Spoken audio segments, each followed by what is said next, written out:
What's up?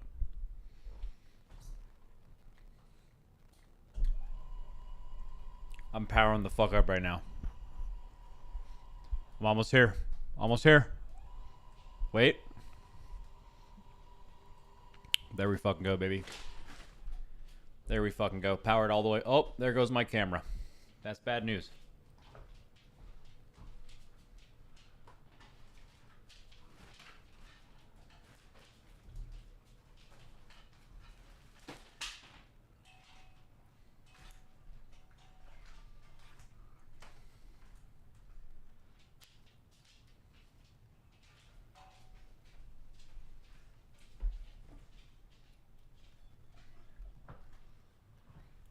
All right, getting my camera back, boys. All right, we're fucking back. Continuing to power up. All right, power up complete. Where the fuck is my glasses, man?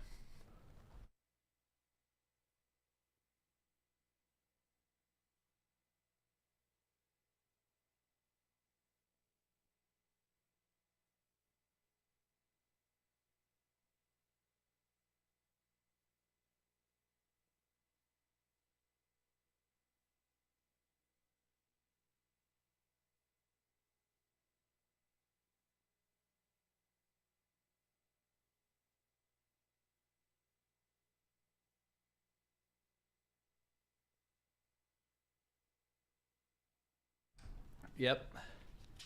Let's get some fucking birds going. Let's get some backwards hat ducks. Let's fucking get it. Let's fucking go. We fixed affixes, boys. Let's go. Fucking love it. We did it, boys. Let's get some boys. Let's get some birds going.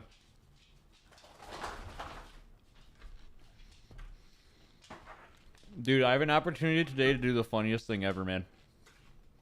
I could just go live with the very strong take that the affix ideas they have for the expansion are great, and only you guys in the starting soon screen would know it's a bit. And people will get so fucking angry.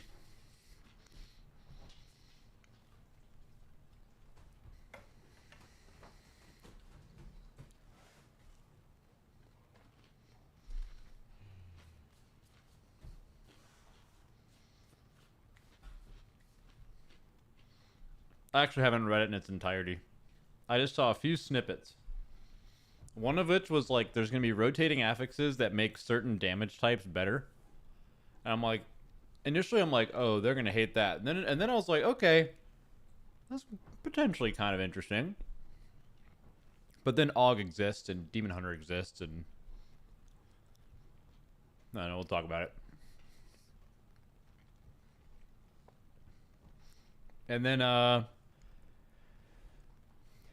they were like, here's some affixes we're keeping. And they were like, two of the ones that are on the top of our head that we're keeping are Sanguine and Bolstering. That's weird. What are you chomping on? It's a protein Rice Krispie bar. It's like a Rice Krispie type beat, but it's got 23 grams of carb, 15 grams of protein, and 5 grams of fat. Homemade. Well, not by me.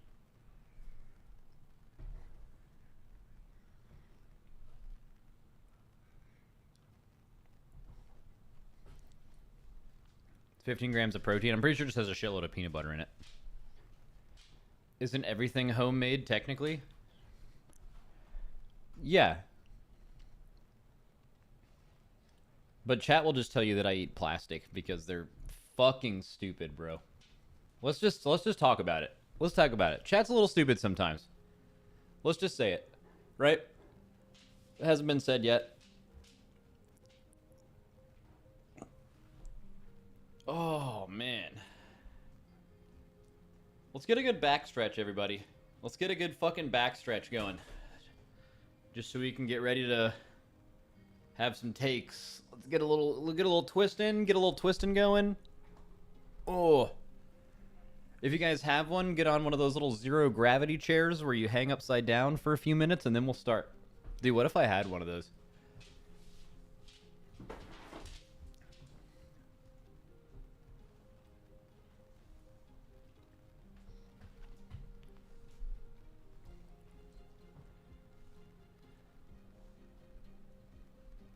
Max, are you going to go over the raid journal now that testing is about to start? Oh, yeah, that's another thing we can talk about. They announced testing, and they're fucking speed running it. They're just speed running testing. That could be good or bad. Just depends on how prepared the raid is. I think this is the closest to the expansion we've done raid testing before.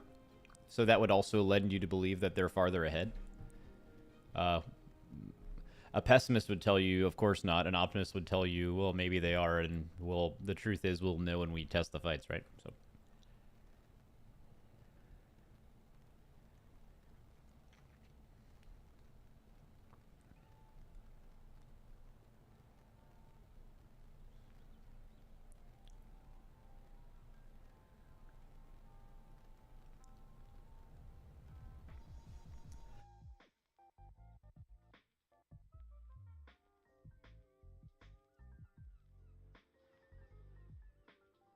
What is it? I've done no research into this, but it seems like this will be the shortest beta phase.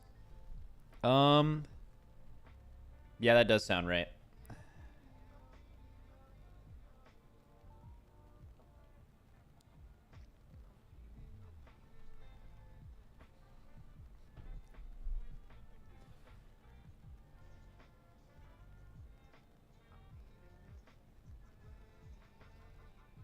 Update on both doggos required.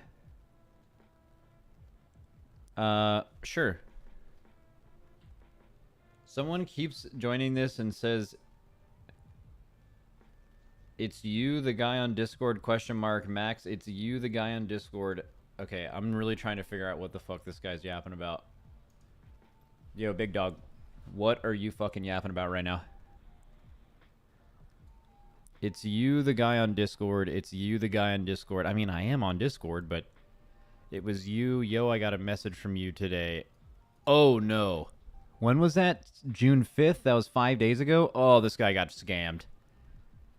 Oh, that's sad. Okay, I was about to... That's fucking sad. This guy, like, definitely got scammed, right?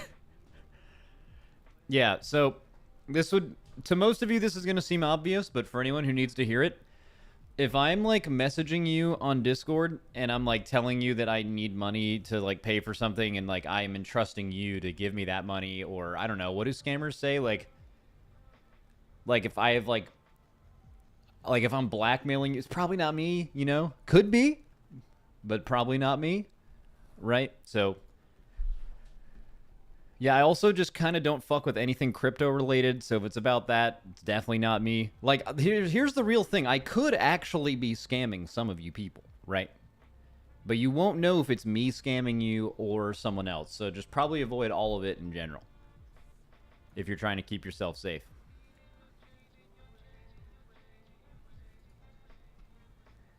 Someone DM me on Discord and said, scam me.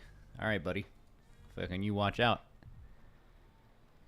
Someone earlier said we need some dog checks before we can go on.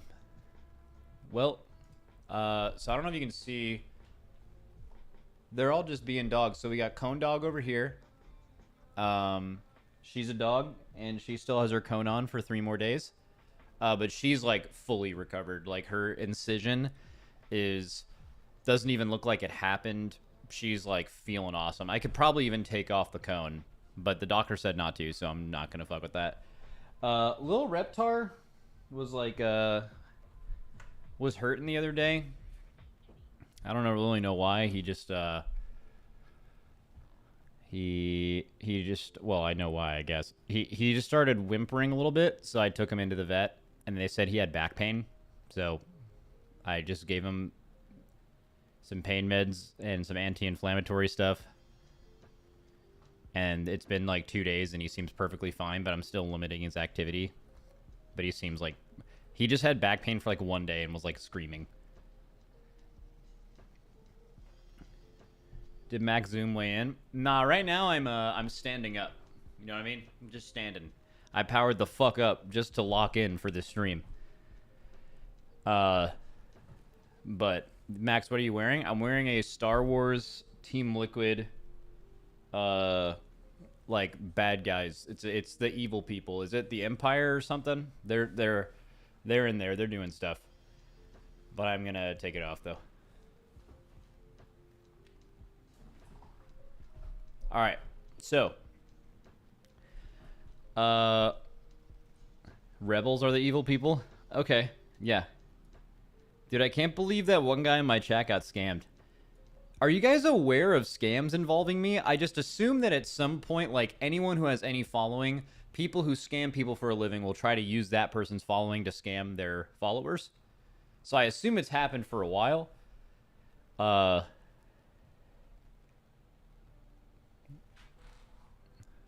who knows?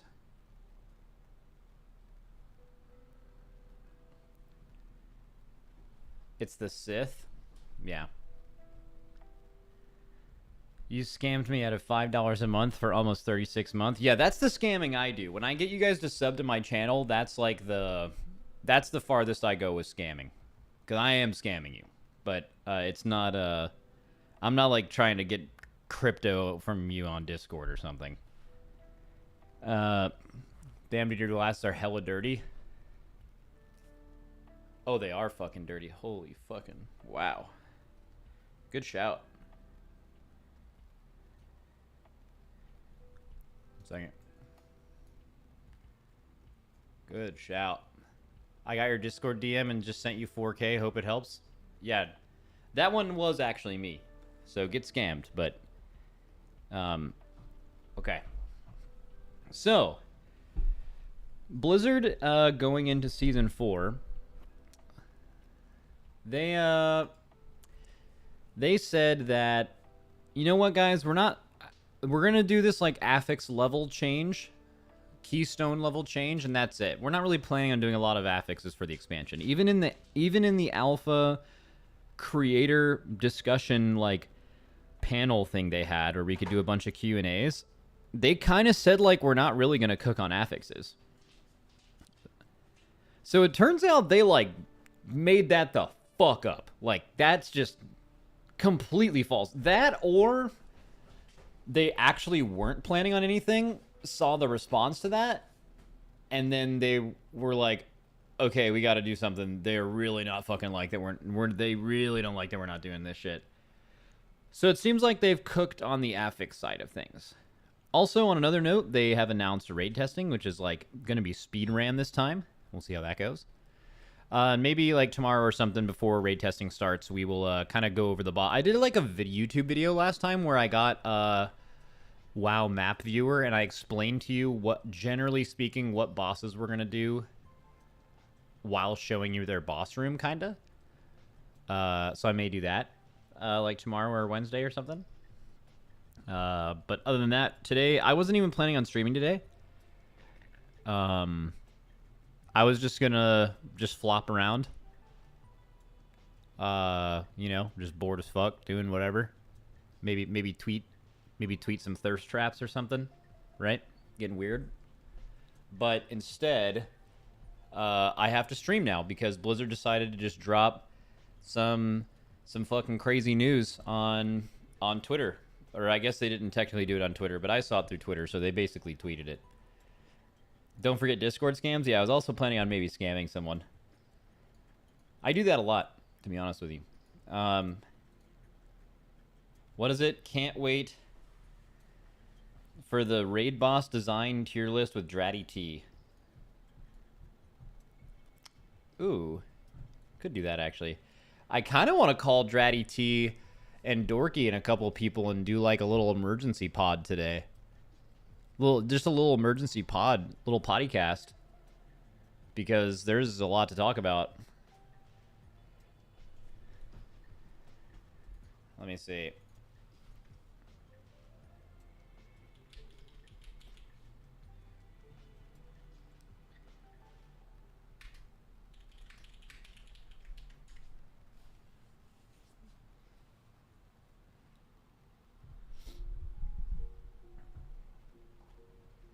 Could do that. Little emergency pod. Quick little potty C. We need some time to digest the information, though. Oftentimes, when I read stuff, my initial reaction is, I'm just fucking mad. Fuck everything. Fuck. I'm mad. Fuck. Right? But then, if you take like a few minutes to read it, maybe your perception changes a little bit. So like, we don't want to do an emergency pod right away because emotions may be running high. You need some time to add some nuance. Stay mad, stay big. What do you mean stay big? What the fuck does that mean? Fucking stay big. All right, Wowhead.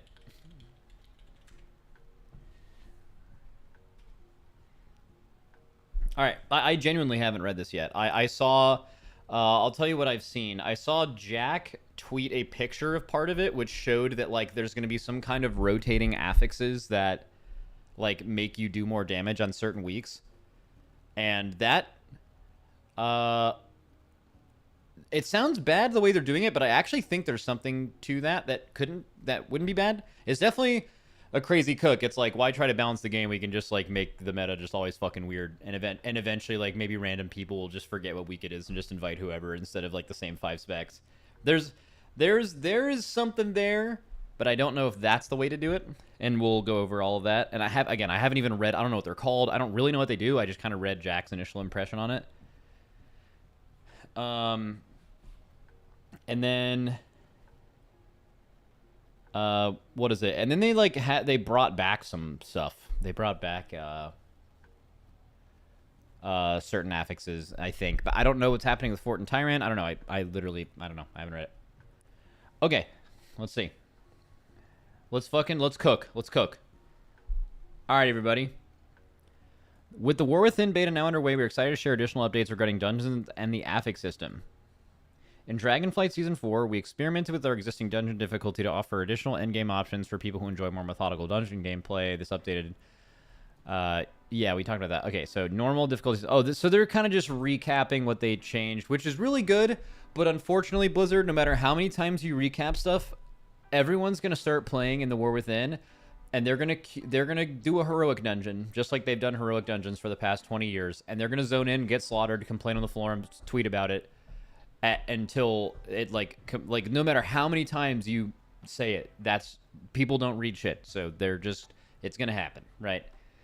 All good though. Let's see. So heroic tuning and rewards. Here's the reason why I'm reading this is I really want to see.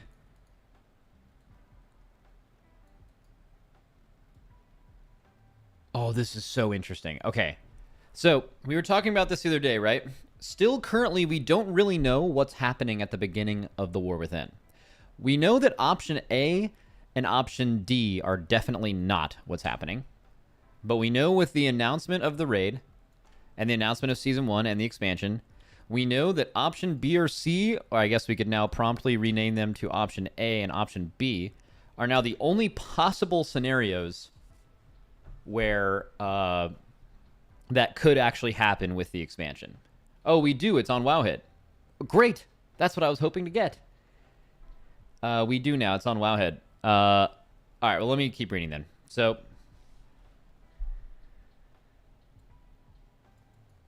let's see. This actually adds new options because do the heroic dungeons before Season 1 includes, or this... Wait. This actually adds new options because do the heroic dungeons before Season 1 includes the War Within dungeons or the seasonal dungeons? Oh. Okay, so starting, the tuning and rewards of this difficulty are increased, being equivalent to baseline Mythic, which is old Mythic 0, dungeon in the previous system. The new mechanics and other adjustments for Mythic will not be present. Oh, that's really interesting. So I was assuming that that new heroic, old Mythic 0, would actually be like pretty hard, but I assumed that the Mythic mechanics would be added to heroic. You may be listening to that and you're like, well, why the fuck would they do that? They're in Mythic for a reason. But like old heroics or old Mythic 0s are now the new heroics. So, like, these are going to be the easiest Mythic Zeros at the beginning of expansion ever. Because they're going to be tuned to, like, Mythic Zero thing, but they're not going to have Mythic mechanics, which makes all the bosses, like, way, way, way easier. This remains a queuable experience. Oh, wait. But they said that the dungeons wouldn't be queuable. Wait. Or they said that you couldn't do heroic for the first few weeks.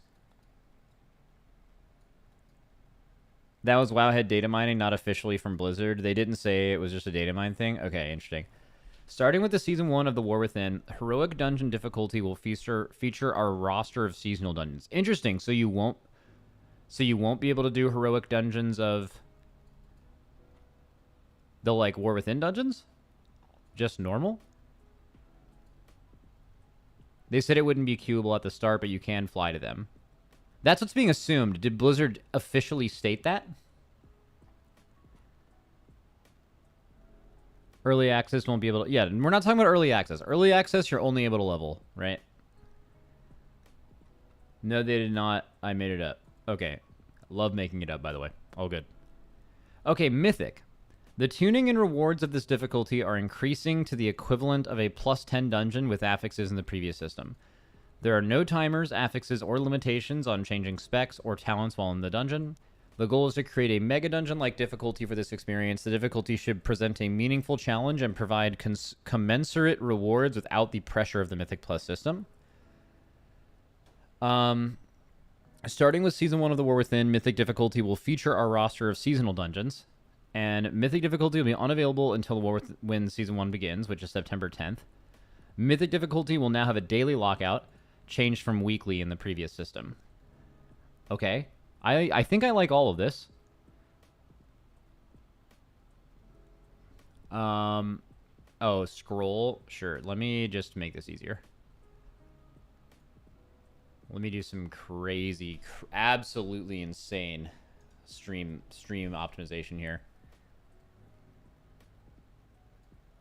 And just for fun, let's put the little node EP in the top left here.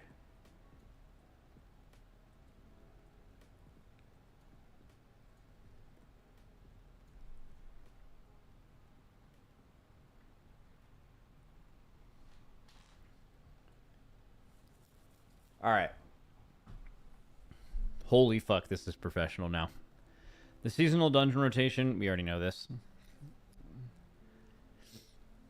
You know what's crazy? When we were ranking all of the dungeons recently that we would like to see brought back for Mythic Plus, it is interesting when you're voting for older expansion dungeons,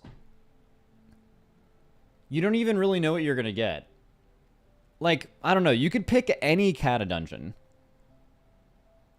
And I think you have like a 10%, at best case, you have like a 10% of an idea of whether that dungeon's going to be good or bad. They change fucking everything in those. Like, Throne of the Tides is actually a pretty good dungeon. And I would have guessed it was maybe the absolute worst going in. Because, like, how are they going to do it? But, like, the changes they made were pretty good. The dungeon still had problems, but, like, that subverted all of my expectations. So I think Necrotic Wake is going to stink. It does. It used to stink, right? I actually have always liked Mist of Tyrannicide, so I know some people do not. Mainly, I think the fear mechanic on the first boss is really bad, but I like that dungeon. I also wish you could do the little memory game. I wish you could do that in combat rather than artificially gating you. Hate that. Siege of Borealis is one of the worst dungeons of all time. Would need a lot of changes. But Grim Batol's a fucking Kata dungeon. Like, if anyone's, like, confident that Grim Batol's gonna suck or is gonna be good, I think you're insane. Like, I think you're crazy. Like, it's just, like, they're gonna change so much. Like, I thought it was fun in Kata, but, like, how the fuck are they gonna do that, do the, like, flying thing at the beginning? Like, are you gonna keep that in Mythic Plus?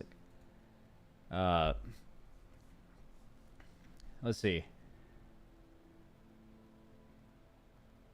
Someone added me and said, Max, I am God, and good luck with your programming and favor. What?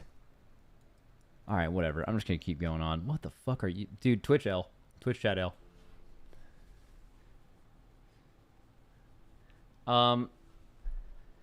Mythic Plus. So the Mythic Plus Keystone system will carry forward the Dragonflight Season 4 updates, the position of Affixes system and updated buckets.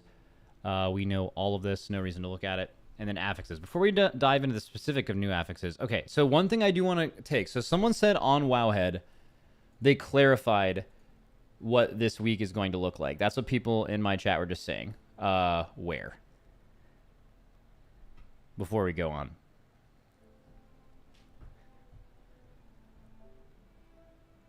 They didn't.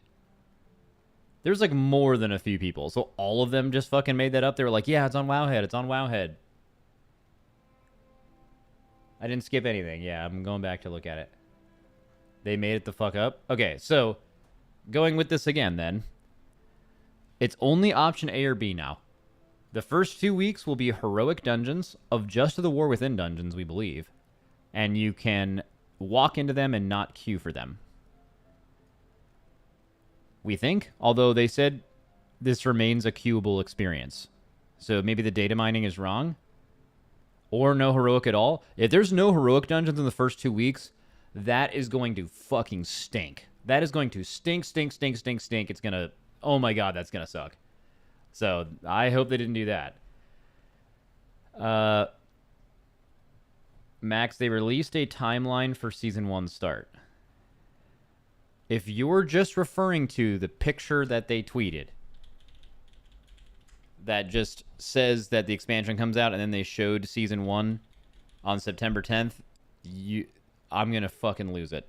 Here we go. Please tell me you're not talking about this, because this is not new information. What other information did they add here to answer any of the questions we have?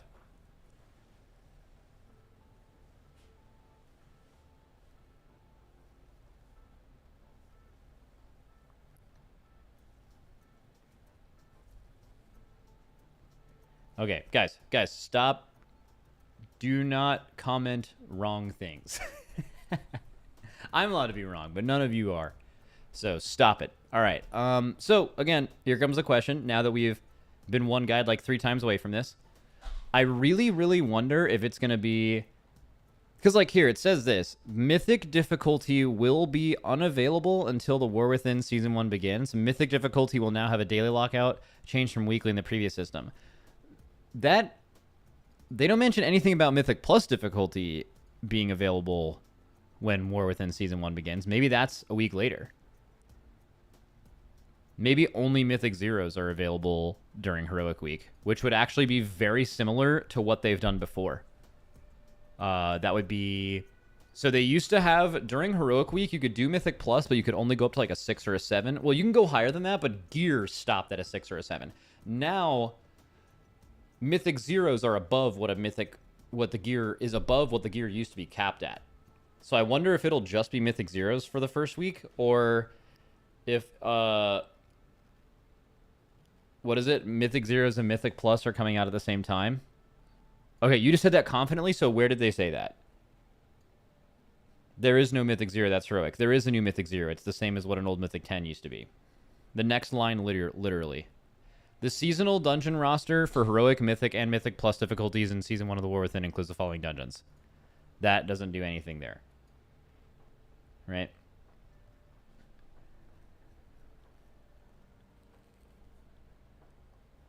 Skipped 2 lines? Fuck.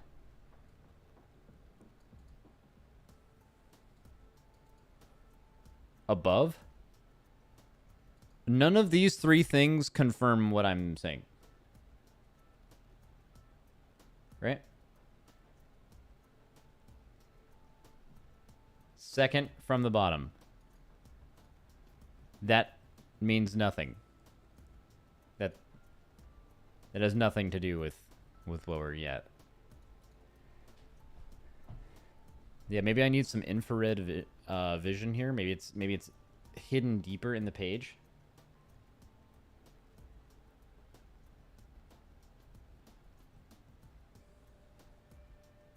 People are just yapping. Love that. I love this.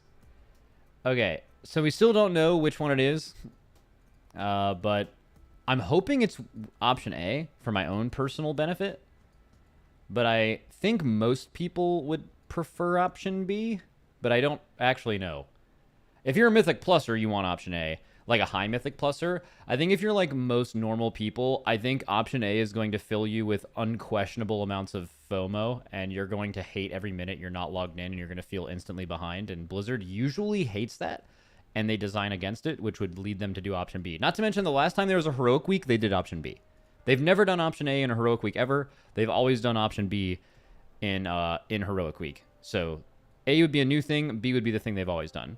So I'm interested to see which one it is. I hope it's A though.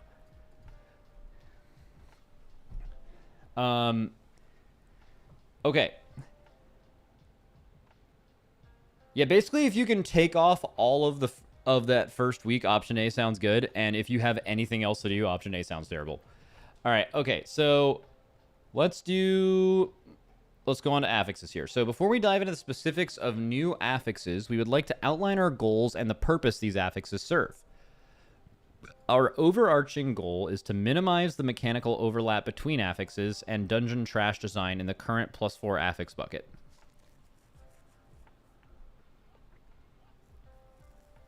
So what is the current +4? So they're saying they think the affixes in the +4 affix bucket have too much. I mean, this is a good point. Like, I mean, whether it's how much of each contributes to it, the combination of affixes and dungeon design is absolutely too much right now. Like, even like top players will tell you that dungeons there's just too many things happening in every pack.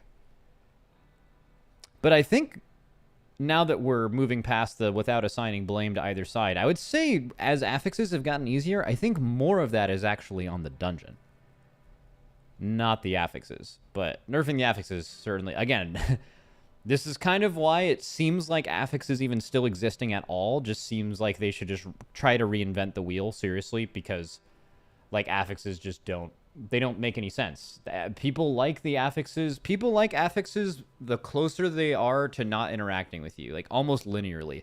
Like if this affix interacts with you less than the other one, people like that one more. So it's like affixes were meant to provide variability in the dungeons, or I guess variance, or to make your experience feel different. But I don't know. I just, when people want them to not do anything to you, I feel like you've missed the point. You've lost what we're trying to do, and they just don't make any sense.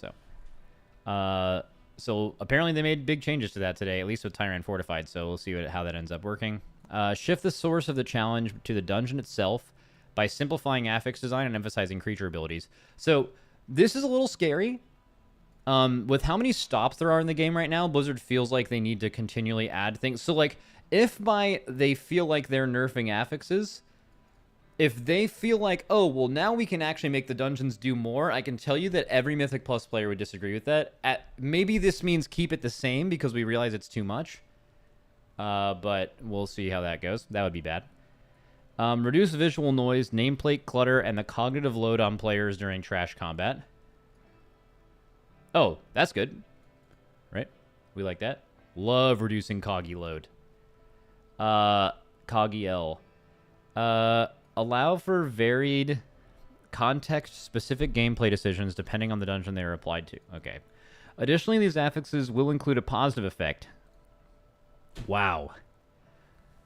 People have been asking for Kiss Curse affixes for a long time. They're finally getting them. Let's see how happy they are. The aim of these positive effects is to highlight different damage types each week, allowing each spec additional opportunities to excel during the season. These effects should feel like a bonus, offering an advantage for different damage profiles every week without being essential to complete a dungeon. Okay, at a low level, that's true. At a high level, you will absolutely be unable to time like the highest possible tweet. Or tweet, sorry, I was reading Dratnos' thing on another thing. It'll be impossible for you to time the highest possible key if you're not one of those classes that's buffed. But it's important to mention that anytime we are talking about good changes for Mythic Plus, especially when it is talking about Blizzard, the way they think about it, a staggeringly low percentage of people do keys where you would be determining whether they are timable or not, right? Like, after +10s where you get your portals and all that stuff, like, even past like a +13, you're talking about like 0.5% of the player base, like, that do Mythic. Not the whole player base. 0.5% of the people that do Mythic Plus at all. So they don't really give a fuck about any of that when they're making changes. And you could argue whether they should or shouldn't or whatever, but they don't give a fuck. So usually this is about people doing 20s, and that is going to be true. Like, if you're not one of the buffed classes during one of these weeks, you will still be able to time, not a 20, sorry. I didn't play Season 4. Until I play WoW, where the key levels are moved down, that's the only time where I'm going to stop saying 20s and stuff, because I mean 10, but it's just not in my head yet. It's been that way for too long. Okay. New players will have an opportunity to flex towards different talents, gearing options, and consumables to capitalize on these effects. Okay, new affixes. Let's fucking get into it. Reckless, Thorned, Attuned, and Focused. Non-boss enemies, so trash, without mana, ignore 20% armor with their attacks, but their armor is reduced by 30% and they take 10% increased arcane damage. So this week is for physical users plus... Armor only blocks Fizz, right?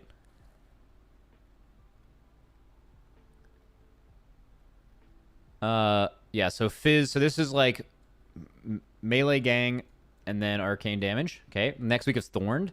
Non-boss enemies without mana inflict physical damage to their attackers when attacked, but they take 10% increased holy and shadow damage.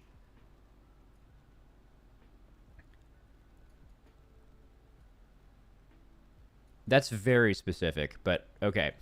Also, 10% seems not as big as like the melee one, but attuned. Non-boss enemies with mana inflict 20% increased magic damage.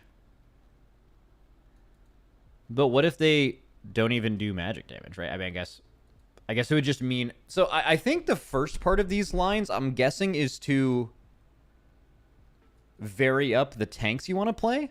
That's the only reason why this could matter, right? Maybe like class... I mean, classes in the game do have... They're trying to do here, but whatever. I still feel like you'd opt to take the tank with the most stops, especially if they're going to... Or damage, right? Especially if they're going to move it to where you're emphasizing dungeon creature abilities. Okay, and then focused. Non-boss enemies with mana... have 30% increased haste. Oh, shit. Okay, one of these things is not like the other. That's way different. Okay, so you just fucking get clapped. That's insane, bro. They're fucking bloodlusted. I mean, that sounds kind of... I mean, it's just like with the amount of stops around the game right now, that's just kind of annoying. But that's pretty wild. It's not additive. Well... That wouldn't... Like, it's all good. Whether it was additive or multiplicative, it wouldn't matter, right? Because their haste doesn't get buffed by key level, so it would be 130% either way. You didn't read the rest of Attuned? Oh, shit. Oh, yeah. Oh, you're right. But take 10% increased nature damage and 30% increased damage from bleed effects. Oh, shit. Feral's fucking back, baby. I think. Do they do any bleed damage? I know they AoE rip, but... I mean, obviously, Ass Rogue, too, which is, like, never good. Okay. And then note that these tooltips indicate whether affixes apply to creatures with or without mana. These affixes will not affect every creature. All right, so let's talk about it. So, first of all, what are these replacing? These are new affixes, but are these in the plus... With our new passive affix bucket set to replace... Oh, so these are +4 affixes, then. So, like, when you do a... Is it 10?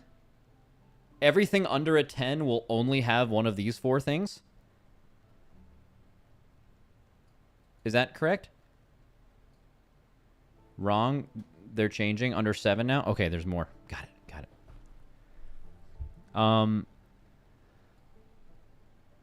Well, I feel like we kind of need to talk about this first. Let's do that before we talk about where this fits into the rest of everything. All right, so... I heard a snippet about this earlier because I saw a Jack tweet about it.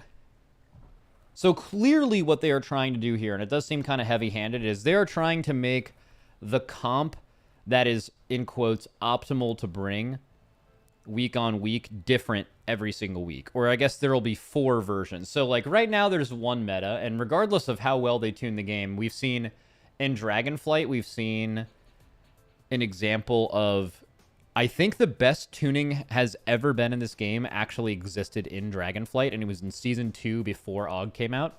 And then you could argue, and I think would be a good argument, that the worst tuning that ever existed in this game was right when AUG came out with God Comp at the end of Season 2.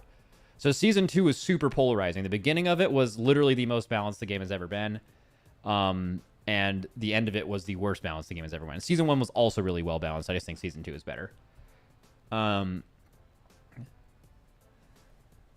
in all scenarios, there was always 5 best classes to bring, and people were, because of the way that Group Finder works, you're always going to be able to just pick the same classes. You don't have to choose anything else without, like, you don't have to wait. They're just there. That's just always going to be that way. So Blizzard's solution to that, right? Because, like, someone could respond to this and just be like, well, just balance the game. I think we've had years and years of evidence that that just doesn't work, right? Like, you can balance the game. This expansion has been insanely well balanced at times, and there will always be that. There's 2 big problems with this. Number 1, Havoc DH is a great dungeon class and does all of these things, right? Chaos is literally every damage type, so I believe the way Chaos works is if, like, Holy and Shadow are taking extra damage, Chaos will be considered Holy or Shadow. Or if Armor is reduced and Fizz is the highest... Actually, wait, is this does Chaos include Fizz?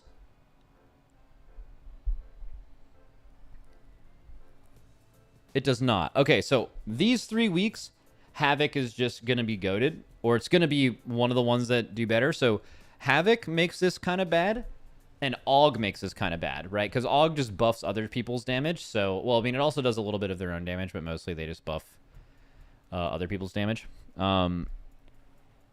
Yeah, I find it weird that, like, so basically your comp is going to be, at least for me, I've played tank for a really long time. I haven't played it recently.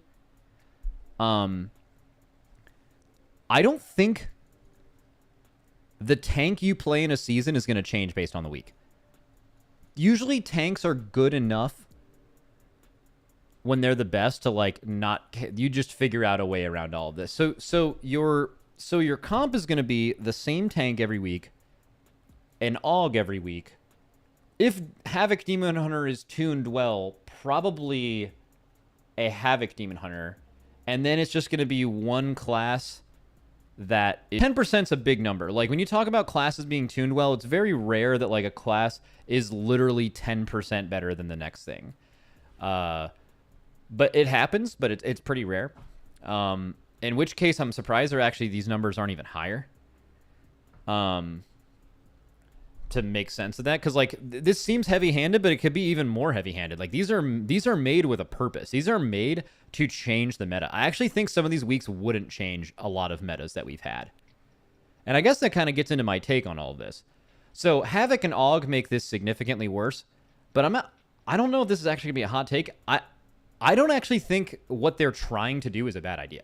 This specific part. We'll get into the rest of the affix stuff, but, like, I think there's something to this kind of thinking. Like, there's the level of, like, every week it's a little different, so everyone feels like there's not one meta for a whole season. People, if a new, again, outside of AUG and Havoc, let's assume AUG and Havoc don't exist. Let's say whatever actual text exists here makes it so every week you want a completely different 3 DPS if you want it to be perfectly optimal. Never to be... This would never matter for timing a 10 and getting your portals. You'd be able to do that with any comp on any week, which is kind of the point. How this affects High Mythic Plus is different, but if you're talking from Blizzard's perspective, they don't give a fuck about literally 0.1% of the player base, right? Of talking about whether you are able to technically time keys or not in an infinitely scaling game mode. So when you're thinking about most players, I think what would happen over a season is people who are making their own key would probably get used to just inviting a bunch of random different classes throughout the season because of these changes. And I could see that just being better for the game for a lot of people that are... Mythic Plus's main issue, if you're not one of the best classes, you can't play the game. Like, it takes you literally 10 times longer to find a group. Is there other ways to do that? Like, solo queue is a way to do that. But, like, currently, even really good game design doesn't change that. We've actually seen that this expansion. I don't know if this is the answer. I don't know if this is enough. Havoc and Og existing throws a huge wrench in all of this because they would be good every week. And that's 2 of your spots right there taken. And I don't think tanks or healers would change. So you're only affecting, like, in 5 dungeon spots, this is, like, at best going to affect 2 spots, and it's most likely just 1. But I guess my last take would be, I think they're cooking something here. Like, if they end up cooking it right, this could be a fucking great meal. Right? But right now, it's missing a lot of ingredients. And I think you can't just, like, design the game better with this many specs. I truly believe that. Like, I think nothing will ever be closer to good design across the game than beginning of Season 2, Mythic Plus, and Dragonflight. Yeah, and Raid. The Raid, this expansion has been really well-balanced the whole time. But... yeah, I don't know. I'm interested to hear some other people's perspectives on this. I'm just kind of... this is my initial reaction. I think this on its own just... I mean, here's what I don't get. If you're going to release these 4 things, forget what all of them say. What they're supposed to say is your comp changes. Like, someone fucking hack the mainframe, go into F12 here and fucking inspect element and change every single one of these dots to say, this is supposed to change your comp. Because that's really what it's supposed to do. I don't actually think it'll do that. I don't think this is going to change your tank. I don't think it's going to change your healer. Why would any of this change your healer?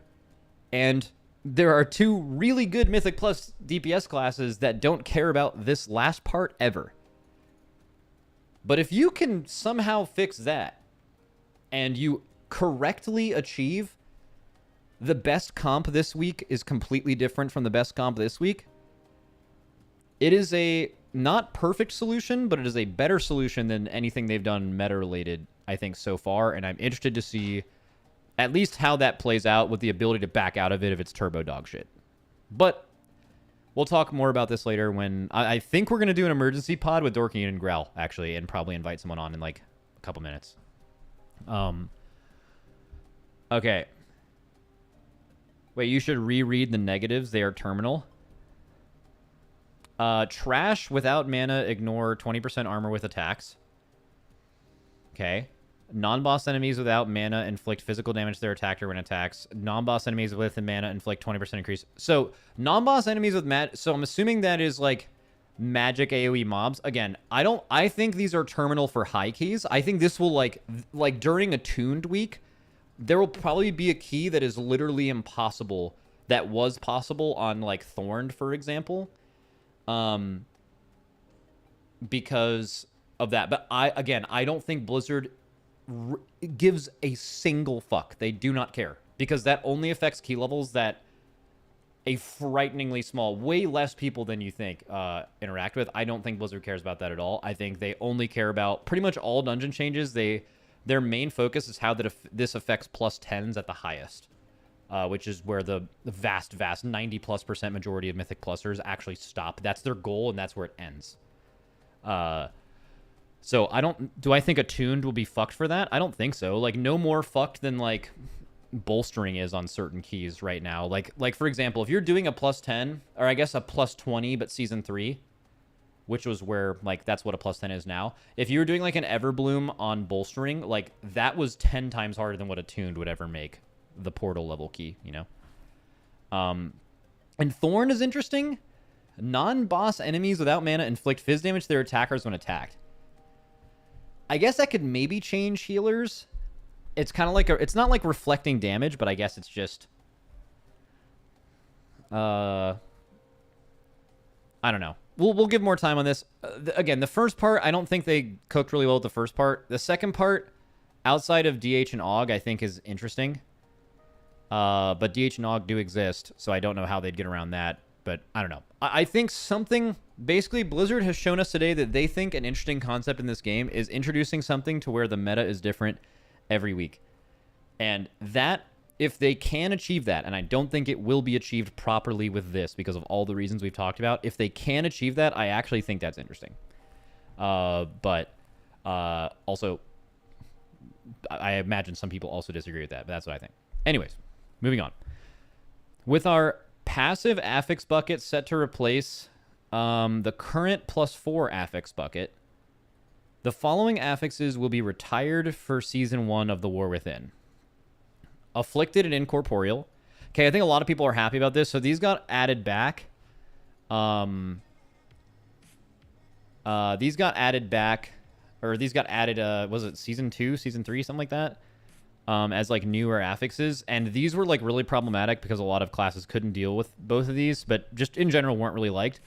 Now these are interesting. Entangling and Volcanic are gone. So naturally, when I've told you guys this before, Entangling and Volcanic are two of the absolute favorite affixes of most players. Does anyone know why? All right, and from the crowd, we get a resounding because they don't fucking do anything. Right? So seeing them remove the ones that do less is troubling because everyone prefers those. Everyone. Not high-level players. Fucking everyone hates this other shit, right?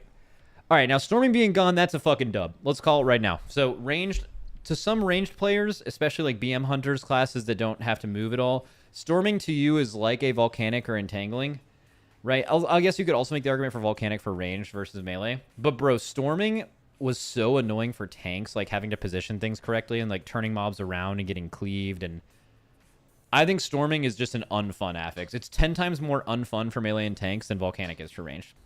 So Storming being gone is a absolute fucking dub. All right, so going on. And in general, even if they're easier affixes, affixes being removed is not ever a bad thing because I think all affixes should be removed. And replaced with something better. But let's keep going. To match the number of affixes in our level 4 affix bucket and align with our affix goals in the War Within, we will be retiring the Spiteful affix for Season 1 in the War Within. Okay, so Spiteful gone. And the +7 affix bucket now includes the following. Raging, Bolstering, Bursting, and Sanguine.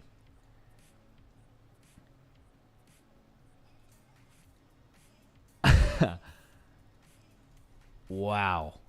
That is insane. Okay, so like another way you can read this is to more align with our affix goals in the War Within, here are the affixes we'll be bringing back. Includes the following. All right, Hackerman, Inspect Element. I've replaced all 4 of these bullet points with the affixes you all hate the absolute most.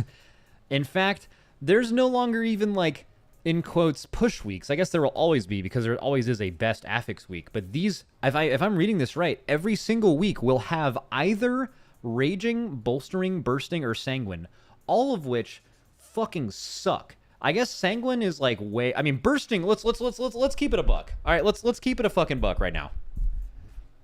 Bursting's okay. Sanguine actually gets a lot of hate. Sanguine is nowhere near as bad as it used to be, although still super fucking annoying, especially for tanks. Guys, Bolstering is the worst thing ever. And Raging fucking sucks too. Like, Raging turbo sucks. Also, it implements a... it implements like a meta shifting thing, like where you need classes to AoE Soothe to make the dungeon possible, which is exactly one class in the game that also randomly is the only class that works with every single new other affix you've added. That's weird. Anyways, so going on, let's see. Tyrannical and Fortified affixes. We are still experimenting with how these affixes fit within our updates. Interesting. We believe these changes will offer a refreshing experience for players at all levels each season and will redefine how the Mythic Plus affix system influences gameplay. We look forward to your feedback. Wait. We believe these changes, meaning the ones you've put it above, you're saying that Tyrannical and Fortified might no longer be needed. So, let's talk about Tyrann and Fortified for a second. So, Tyrannical being gone, rest in piss. I'll just say it right now. Fucking Tyrann can get shot into the surface of the fucking sun. That affix is horrible. Okay? It did everything wrong. The only thing Tyrannical did well was Fortified and Tyrannical did feel different, but it felt different in the worst possible way. Fortified is fucking goated. In fact, I wish Fortified wasn't just gone. I wish it was just always Fortified. Like, I think Fortified gives you two things that are positive. The correct length of trash pulls are obtained by having Fortified versus not having Fortified. And it not being tyrannical, so I guess Fortified or not having either, is how long bosses should be. So it turns out if you're fighting a tyrannical dungeon boss, or let's just say a dungeon boss, any dungeon boss ever, for longer than like 3 minutes, that's fucking bad. Because dungeon bosses are super simple, and at that point you're rotating through all of his mechanics he can possibly do, like what, 4 times, 5 times? Like, hey man, I've seen enough. I'm ready to move on to the next thing. So Tyrannical is so unbelievably ass. I'm so glad that it will hopefully be gone here. But hopefully they learn what made Fortified good, which is just naturally like buffing the trash's health a little bit. I think like doing trash for longer in a key is just, it's at least to me it feels really good. But yeah. All right, so let's recap. Tyrann and Fortified gone. I think maybe gone. I think that's good. But I also might be wrong about that. I could see someone saying the dungeons feel too similar week on week without something like this. But we'll get to that later. Not necessarily gone. This is without a doubt the worst thing that I've read today. Hey guys. Oh, there's also one other thing that needs to be talked about. So how affixes work in Season 4 is you can, if you want to farm all of your aspect crests, you can now do that. Am I correct in saying that you can do that without a second affix? So you can do... Yeah, so whatever you want to do with your aspect farming... I believe the last affix happens at 10, right? So if you wanted to do 6s, 7, 8s, 9s, whatever, they changed it to +9. It's 7 now. But yeah, but aspects right now are 6. So you can farm all of your aspect crests currently on live without having a second affix, correct? 7 gives you the affix, 6 gives you the crests. Now, I know you guys are saying new aspects are 9. I'm fully aware of that. I'm not fucking talking about that at all. We're going to get there. We're talking currently on Season 4. Currently on Season 4, you can farm aspects at level 6. And affixes, the second affix starts at level 7. So farming aspects has never felt better because your dungeons are less ass because affixes are bad, right? So anytime you have less of them, you're having more fun. Which should maybe be a sign to rethink all of this, but all good. Now, farming aspect crests are now 9s, and the second affix is 7. So you will have so to farm aspect crests in the War Within, you'll be doing keys that are multiplicatively scaled by 10% 3 times. More, it'll be 3 10% scalings higher than what you're used to now. And it'll have a second affix. Second affix is at 10 now. 7. Okay, guys, it doesn't fucking matter. Currently, you farm aspects on 6. There isn't a second affix. Yes, where you get it doesn't matter for this conversation at all. Got it? Cool. All right. In the War Within, doing 9 is the earliest you will get aspect crests, and you will have a second affix. So farming aspects is going to feel increasingly more ass in the expansion. Why does this matter? Well, for most people, getting aspect crests, especially if you're starting a character late, but even if you're playing one in the current patch, it involves you spamming aspect tier Mythic Plus dungeons. The issue with this is it's made Mythic Plus dungeons feel like what Islands felt like in BFA. Islands actually weren't that bad of content, but a lot of people detested them because it was the only thing you could do to efficiently farm a certain resource. That's exactly what it's going to feel like in the War Within. It's kind of how it feels like now. They need to add other ways to get aspect crest. They need to increase the aspect crest rate you get from raids.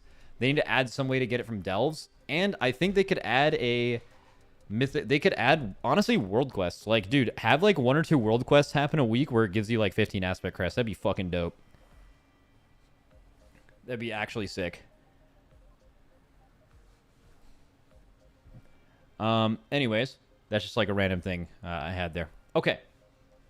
So, we've read all this. We've given our takes. I kind of want to see what, Wait, let's see. Dorky says, I have prac for 1 hour. When does your prac end?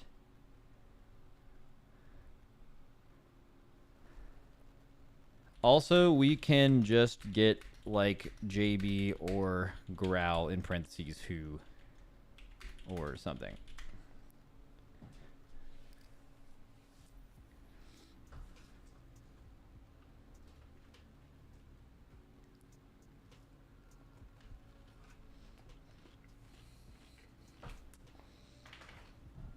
Oh, check out some tweets.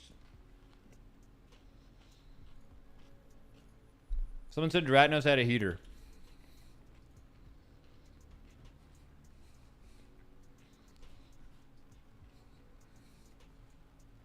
I wish I could do Shadow Dam. Yo, the duck! Put him in the chat. What a good time to be a Havoc DH. Backwards hat duck. Yes, sir. Where's JB at?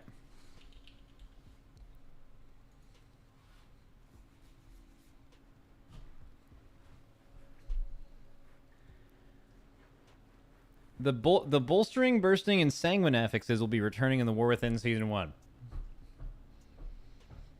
Why did they not mention raging here? Because that's also ass. But anyways, JB's response to this is, does Sanguine possess CCTV footage of a Blizz executive peeing on consenting sex workers that it uses as blackmail? How does it keep coming back?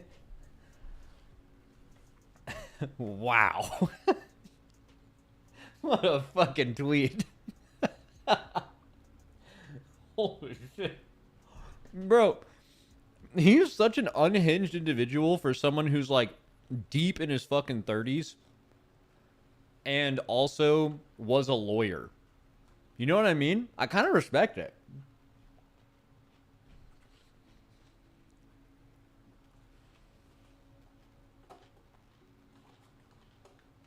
I kind of fucking respect it, bro.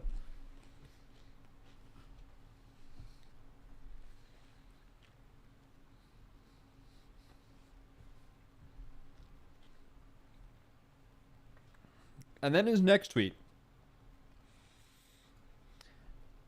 JB says, maybe this is explained in the lore somewhere, but in the City of Threads dungeon, a bunch of Nerubians just stand around transfixed by their queen's holographic ass, and what I can only assume is Nerubian gooning culture.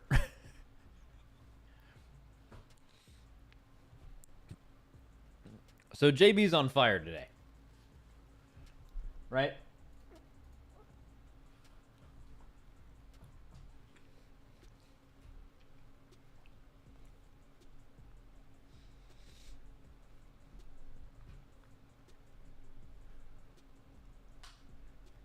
Yeah, JB's popping all of his fucking cooldowns, you could say.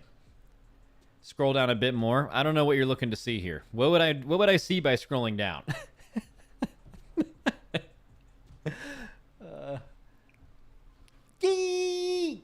Let's fucking go, baby. All right.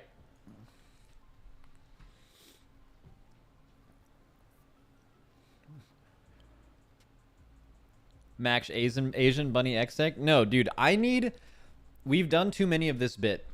I need like a strong, like, I don't even know how long is it going to take to purge my Twitch recommended channels of hot tub streamers from doing the Asian Bunny X tweet.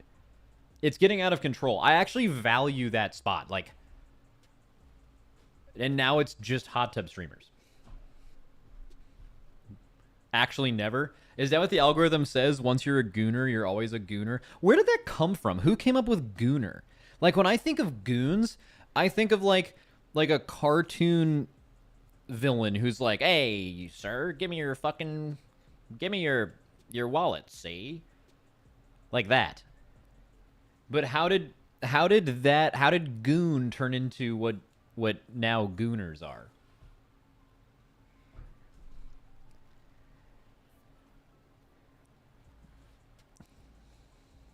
That's a crooner?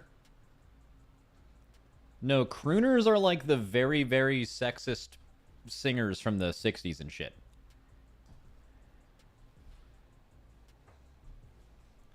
You should go back and listen to what crooners were singing about, by the way. They did not respect women at all. Just throwing it out there. All good, though.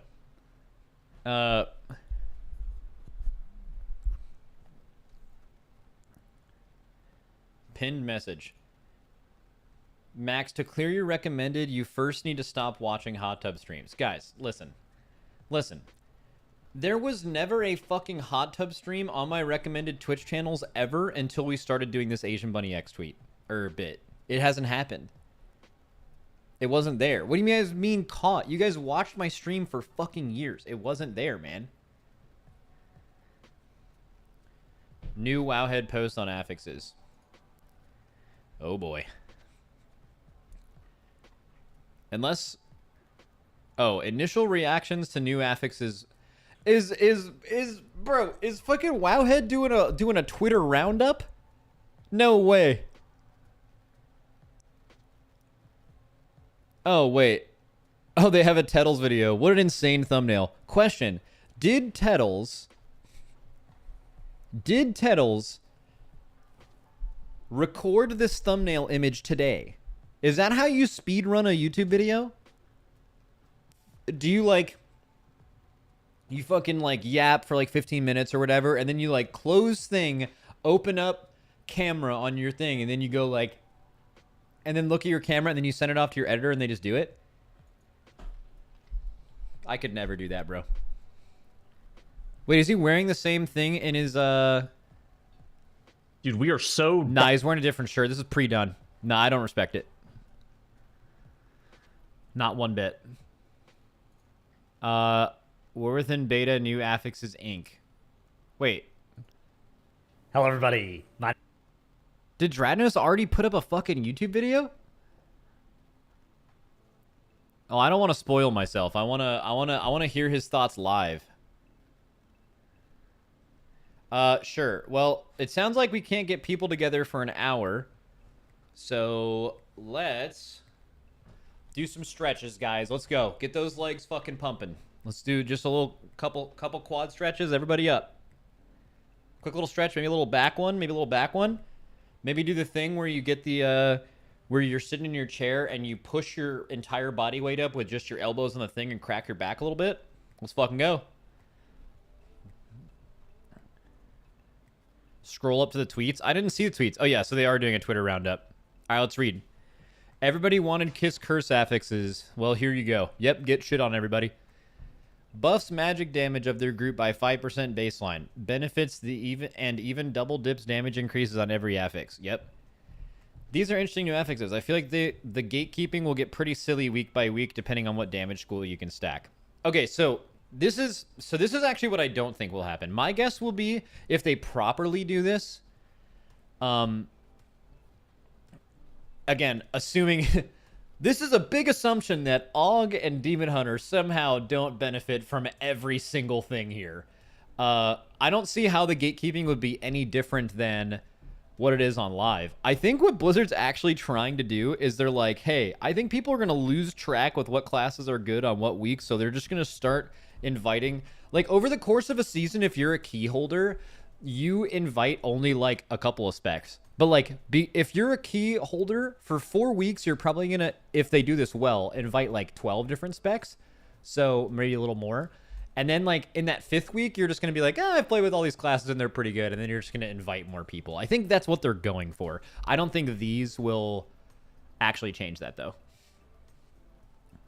For sure. Especially because these aren't going to make you change your tank. They're not going to make you change your AUG. They're not going to make you change your Demon Hunter. So why would you do anything else, right? And also, that's... How will this affect FOTM players? That's actually interesting, right? Because, like, what FOTM players do now is they identify one class that will always get them invited to keys. So are FOTM players going to make 4... Okay, again, assuming AUG and DH are not a thing. Let's just assume there's a world where they can fix the AUG and DH thing. What will FOTM players do? Are they going to level 4 different classes, one for each week? That would be kind of interesting. Or are they going to be like,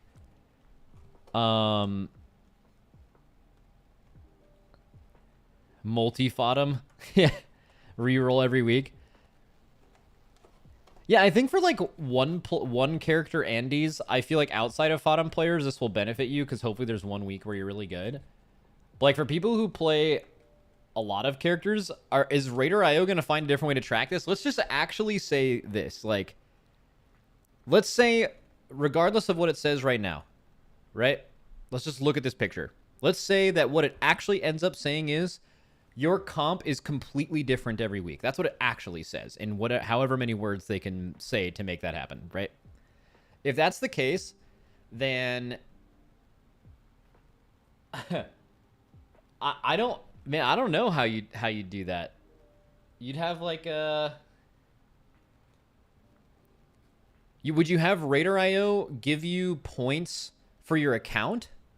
Like, you no longer track what your highest completed key is on a specific character, but, like, it's on your account. So, like, you have, like, a warband IO score, right? So you can actually push on different characters every week. Some weird shit like that.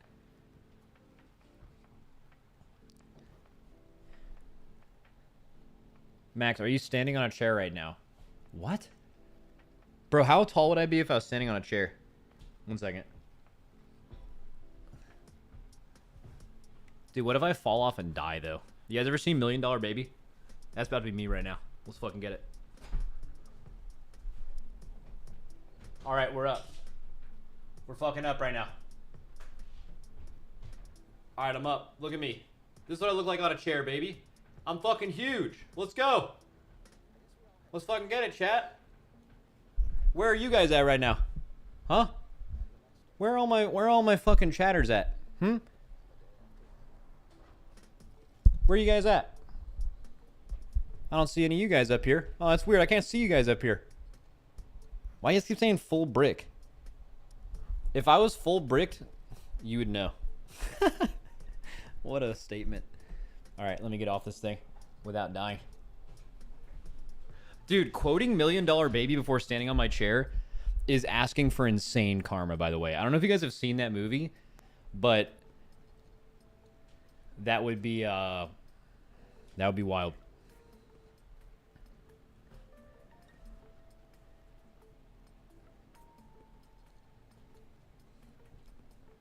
By the way, you shouldn't watch that movie. Very overrated movie. Can't believe it won an Oscar.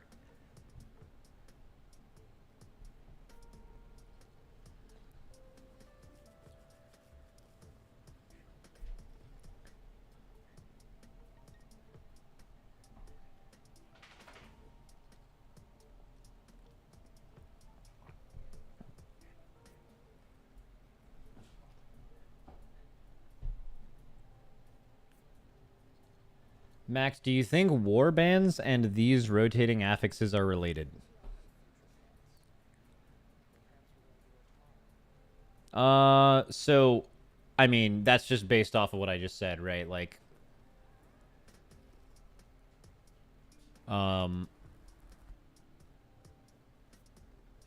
if you have to have one character that's BIS during a certain week, it promotes, I guess, you needing to have 4 characters. Hi, buddy.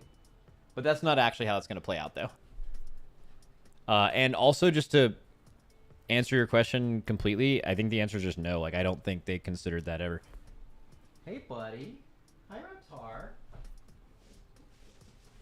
Hi, little Reppy. Come here. Hi. Dude, he's such a good dog.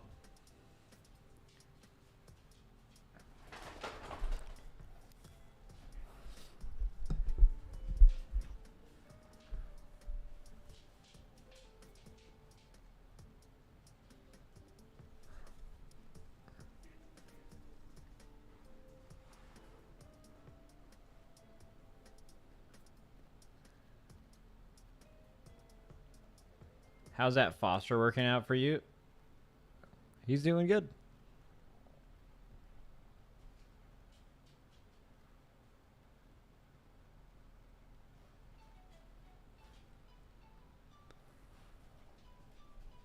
Max, take the first letter of each affix and rearrange them. What are you getting at here? Oh, it's fart, right? Yeah, very, very good. Love fart jokes. Let's fucking go. Fart. Farts are funny. All right. Mages win yet again. Nobody is shocked anymore. Huh? How can that be the... Oh, I guess they're technically good on 3 of the 4 weeks. If you play a mage, like, you can... Or 2 of the 4, I guess.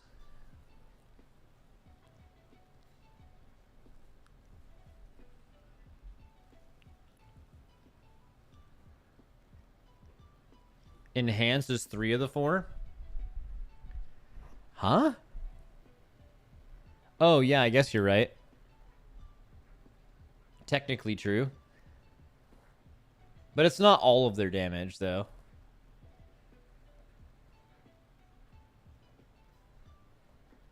I'm actually really interested in how this will play out. Because I don't think this is the final version of it.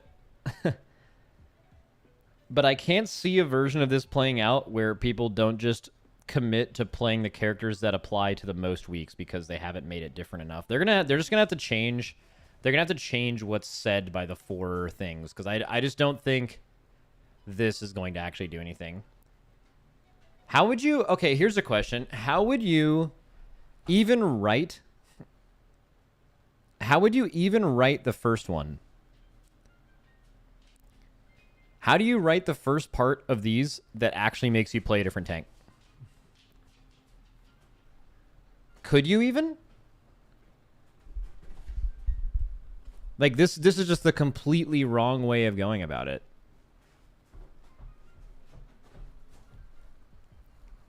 Warriors get fucked? I don't think so. Reduce dodge, parry, and block chance? I mean, it's weird. Like, if you made mobs do a bunch of magic damage, I guess that would make you want to play Vengeance DH and Blood DK. Maybe some versions of Prop Paladin. But, like, that's not what they're doing. I don't know. Reduce self-healing? Yeah, so... But even then, like, your self-healing as tanks, a lot of the times it, like, overheals you, right? Like, I feel like every time you Death Strike on a Blood DK, it heals you for your whole health bar plus 50%, you know? Max, why artificially make people play other characters, though? We play this game to play the specs we enjoy, not be forced to play the others with affixes. So, my guess is, if you were to ask them this in an interview, they want to have the opposite thing. People artificially feel like they have to play other characters now to get invited to groups, and what they want to do is to make there be at least one affix week with whatever they're playing is going to be, like, really powerful in dungeons that week, so they don't have to make a bunch of other characters. Now, that being said, I don't think this will accomplish that, though. So, the numbers just simply aren't big enough. And also, AUG and Demon Hunters exist.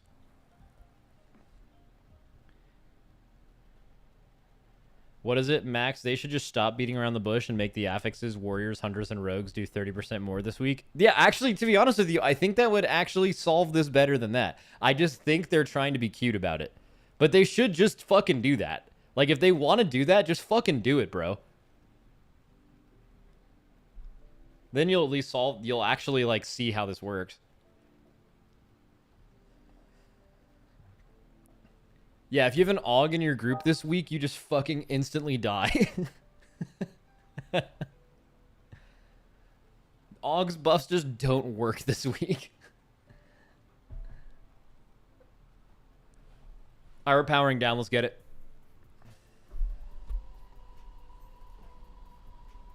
Let's go. Powering all the way fucking down, baby. Let's go. Or does it look like I'm fucking ascending?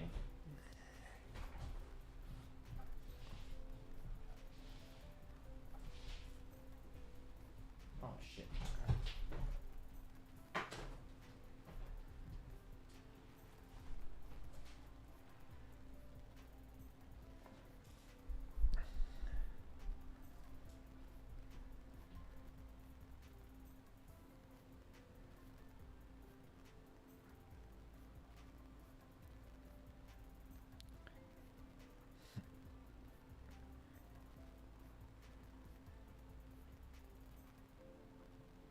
Bro, I gotta get a poster of Max in my room now.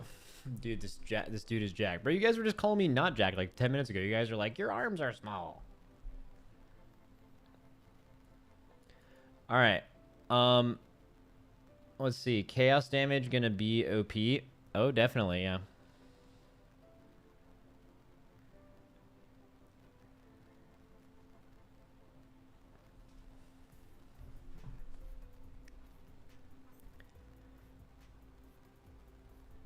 Lego figure. Bro, I do have a shirt that makes me look Lego as fuck. I wonder if I could find it. Oh, guys, I tried to return that suit I wore to Shroud's birthday to Banana Republic today. And they didn't take it because they said it was worn, which it was. So what's the tech with that? Do I, like, get it dry cleaned so it looks like all fucking fresh and then I return it? Like, what's the tech?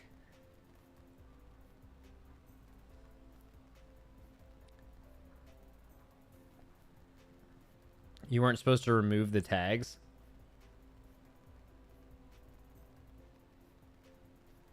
Ah, shit.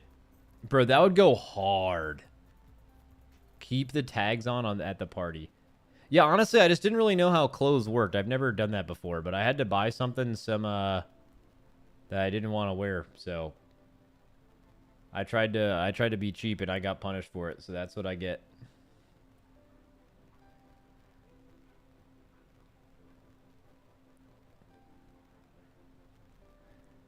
Max, invite Tettles and Jack to the crew today. That's too many people. All right, how much longer on Dorky's practice? Is it over in 20 minutes so we can get this pod going? So, 5:20.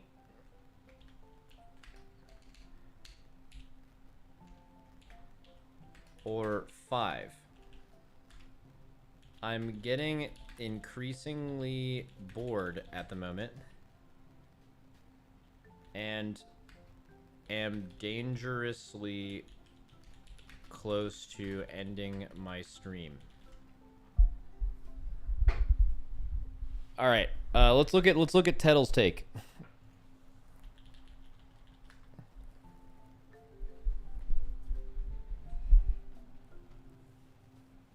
Max, is there a live stream Potty C today? It just may be happening, yeah.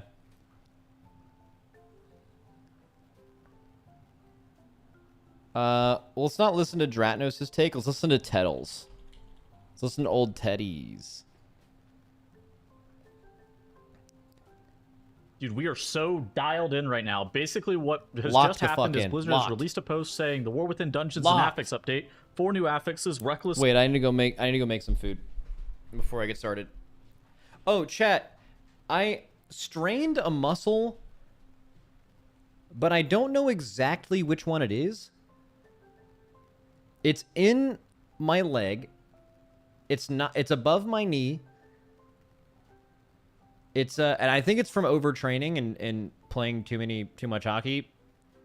But I think it's either my groin or my adductor. It's not my hamstring or my quad. It's like, well, I think your groin is part of your hamstring, but it's like left or right side of your leg. It's the inside of my left leg. So it's my left adductor, right? Apparently it's really common for people who are active, I guess, but it was hurting a little bit going into Saturday. And I probably shouldn't have skated, but instead I played 3 games and it hurts really bad now. So I'm assuming I made it worse, but I will find out. It does not feel good right now at all, but okay, I need to go get my food real quick.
Yo, while I'm heating up my food, what do you guys think Blizzard did today? Do you think that they announced this and then they were like, they were rubbing their hands together like, all right, we're going to announce this and everyone's going to be so happy with us?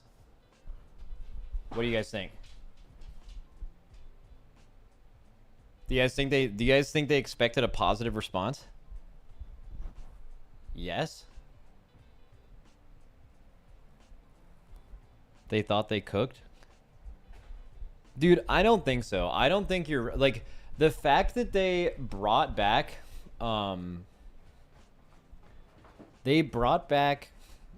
they chose to remove the only affixes people liked and brought back the affixes that people didn't like. That, like, there's no way they thought people were going to be happy about that, right? Like, they clearly know what we hate and don't hate, and they think they know better. Like, that's what this is, right? So, I mean, they would assume no matter what. They assume that we're going to hate it, but they're right, and we'll find out eventually. I think that's their take.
Dude. You know what I was thinking about when I was tweeting today about TV?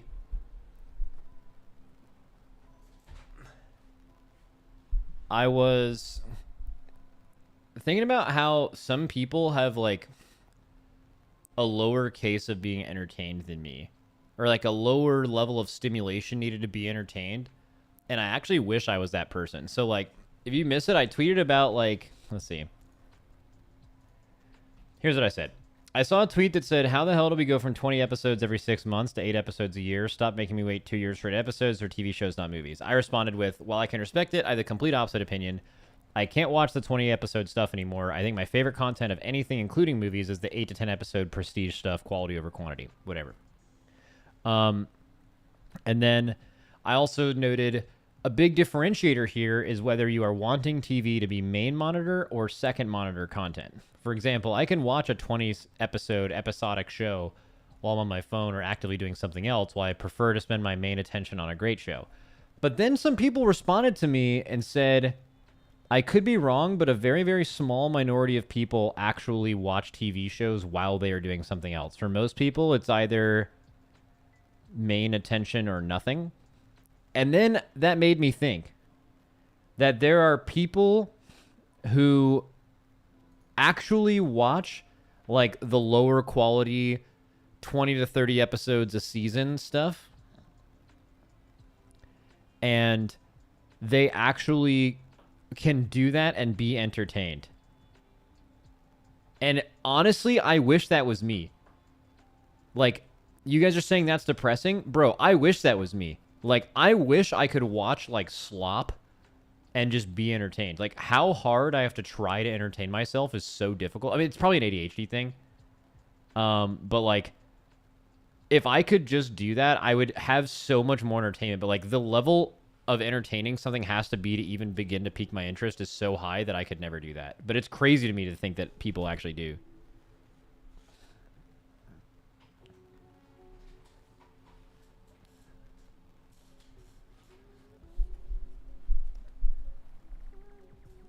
Max, you are veering dangerously into thinking down on other people. No, I wish that was me. How am I thinking down on other people if I am saying that I wish I wasn't like me and I was like them? I wish I could just watch like any watch I don't know, just like NCIS or something and just be locked the fuck in, you know? When it's like so formulaic and basic, right? But like I would only be able to watch that while actively doing something else, I guess.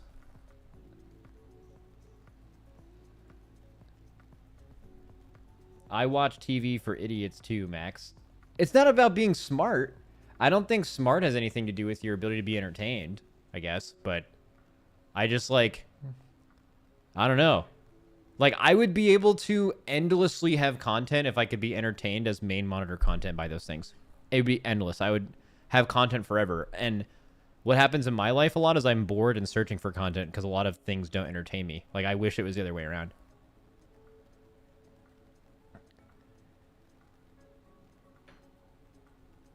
But clearly, like, there's something about that. They're like, look at what Netflix invests in, right? Does Netflix spend a ton of money on prestige stuff? Like, there's like 10 times more just like whatever, like literally reality shit to like throw on your monitor. Because the majority of people, that's what they're looking for, right? Anyways, let's watch this Tettles video while I eat. Thorned, attuned, and focused. And I haven't had a chance to read this post yet, and so I want to record a YouTube video where we go through this together and see what's in store. Greetings, the War Within beta is now underway. We're excited to share some additional updates regarding dungeons in the affix system. Heroic and Mythic dungeons. In Dragonflight Season 4, we experimented with our existing dungeon difficulty progression to offer additional in-game options for players who joined more methodical dungeon gameplay. This update to dungeon difficulty... Is this on the wrong screen? No, it's not. I just have my camera directly over his camera. 1 second.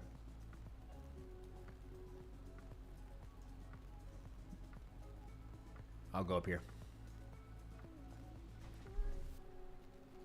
Progression is also an opportunity for players who enjoy Mythic Keystones to have a place to build mastery over dungeons before the hair, though, the yeah, of a timer kick in. You can read more about those changes here.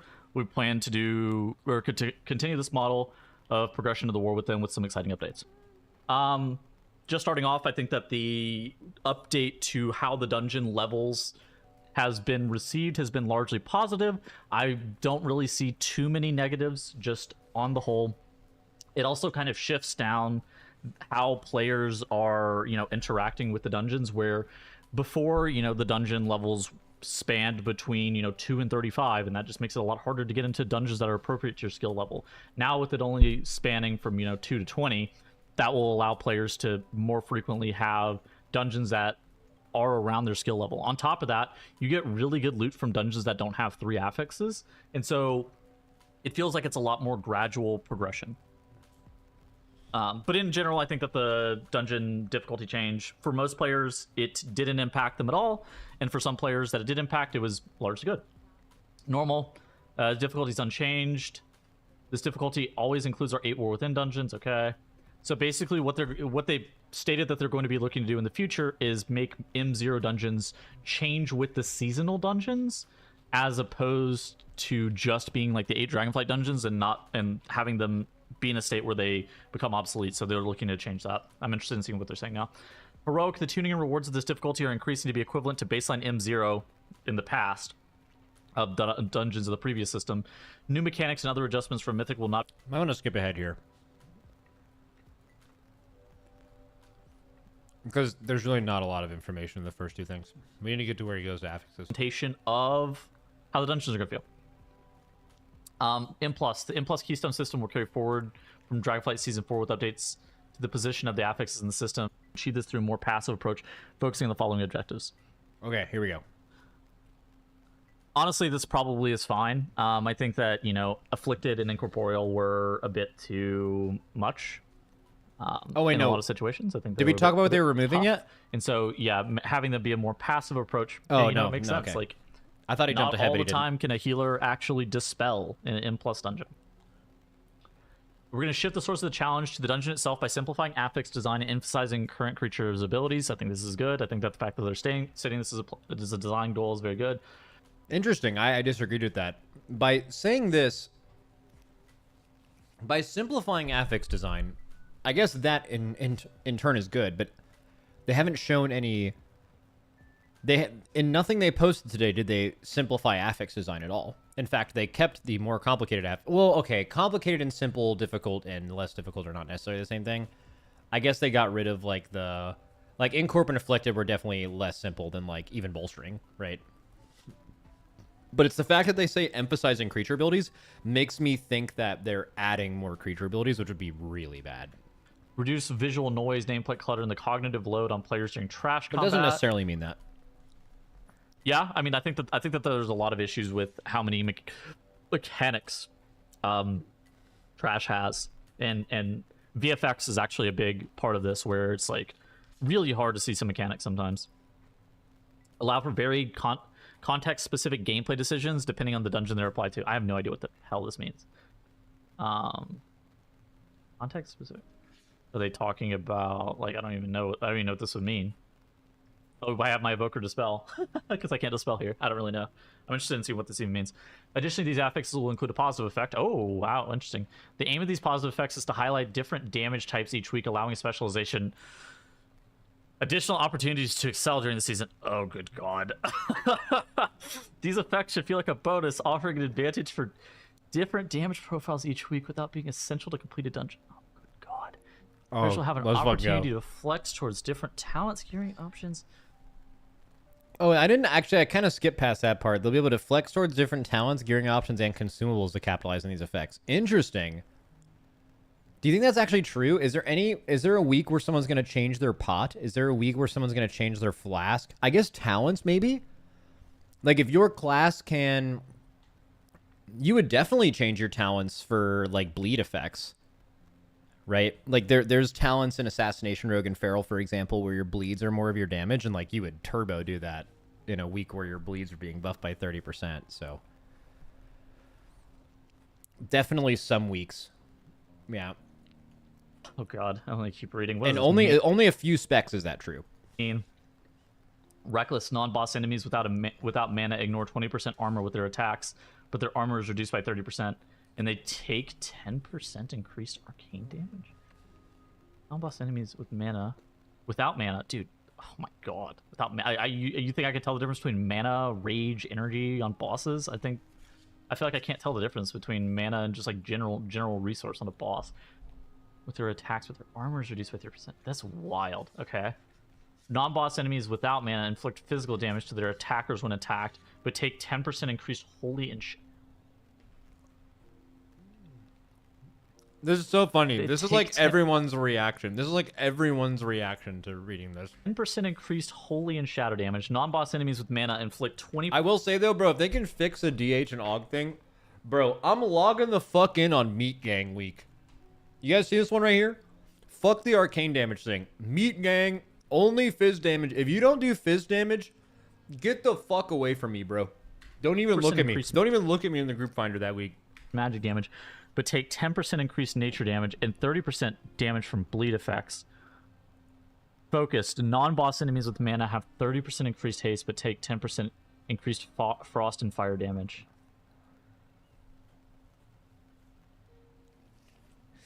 Wow. Come on, give us your take. Let me keep reading before I say what I think. Yeah, one thing you can say is definitely unexpected. Whether the affix applies to creatures with or without mana. These affixes will not affect every creature.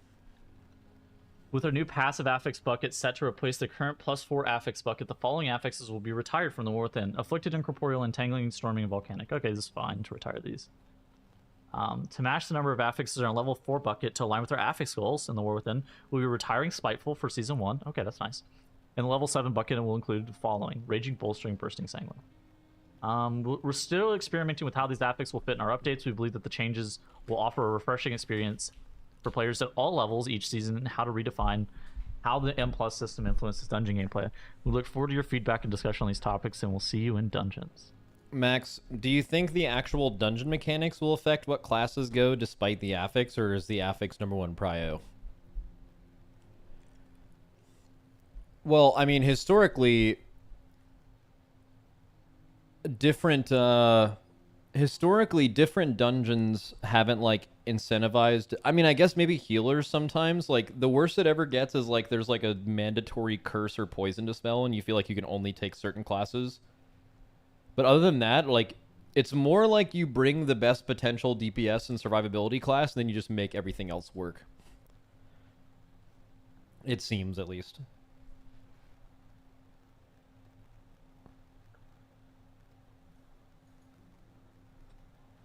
All right, so Mass Dispel in Season 2 is insane. Yeah, I mean, I don't think... I mean, Mass Dispel still on Bursting is still insane. Because, like, realistically, you don't actually pull... Like, yeah, Mass Dispel's a 2-minute cooldown now, but... because most big cooldowns are 2 minutes, you still have Mass Dispel up for the pulls that really matter with Bursting, you know? snap reaction, I'm not a huge fan. Let me just think about this a bit more. First and foremost, it's a bit difficult. Dude, I think the crazy thing about this is I think we kind of know this too. They like YOLO'd this in the last month. Like this was not some big plan they've had and this is what they came up with. I think they just like YOLO'd this. The reason why is during the alpha there was a Q&A with creators, and we asked about affixes and got like a very direct response that like what we're doing in season 4 is all we're planning on doing affixes for the expansion. It was asked in both Q&As multiple times, and they were always given that answer. And then now there's this. If this was on their mind in that interview, they would not have said that at all.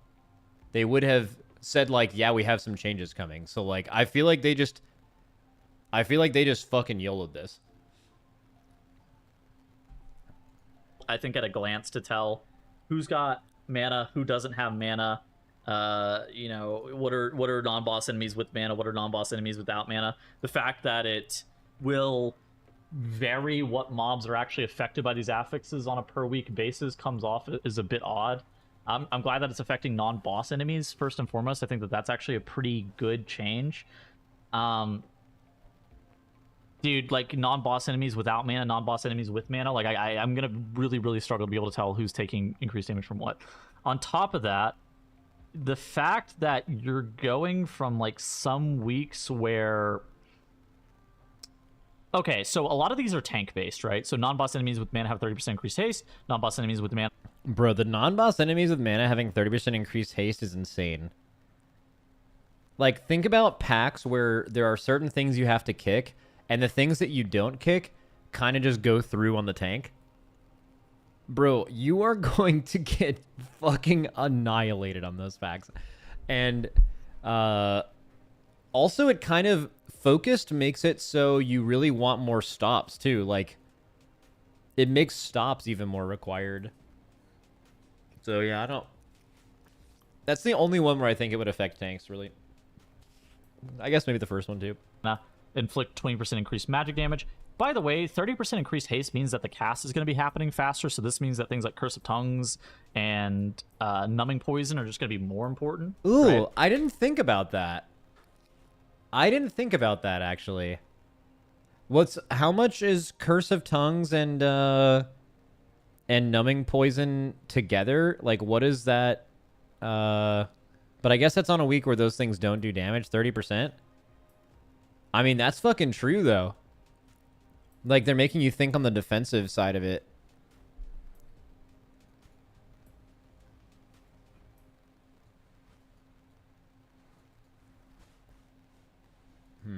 It's going to be annoying.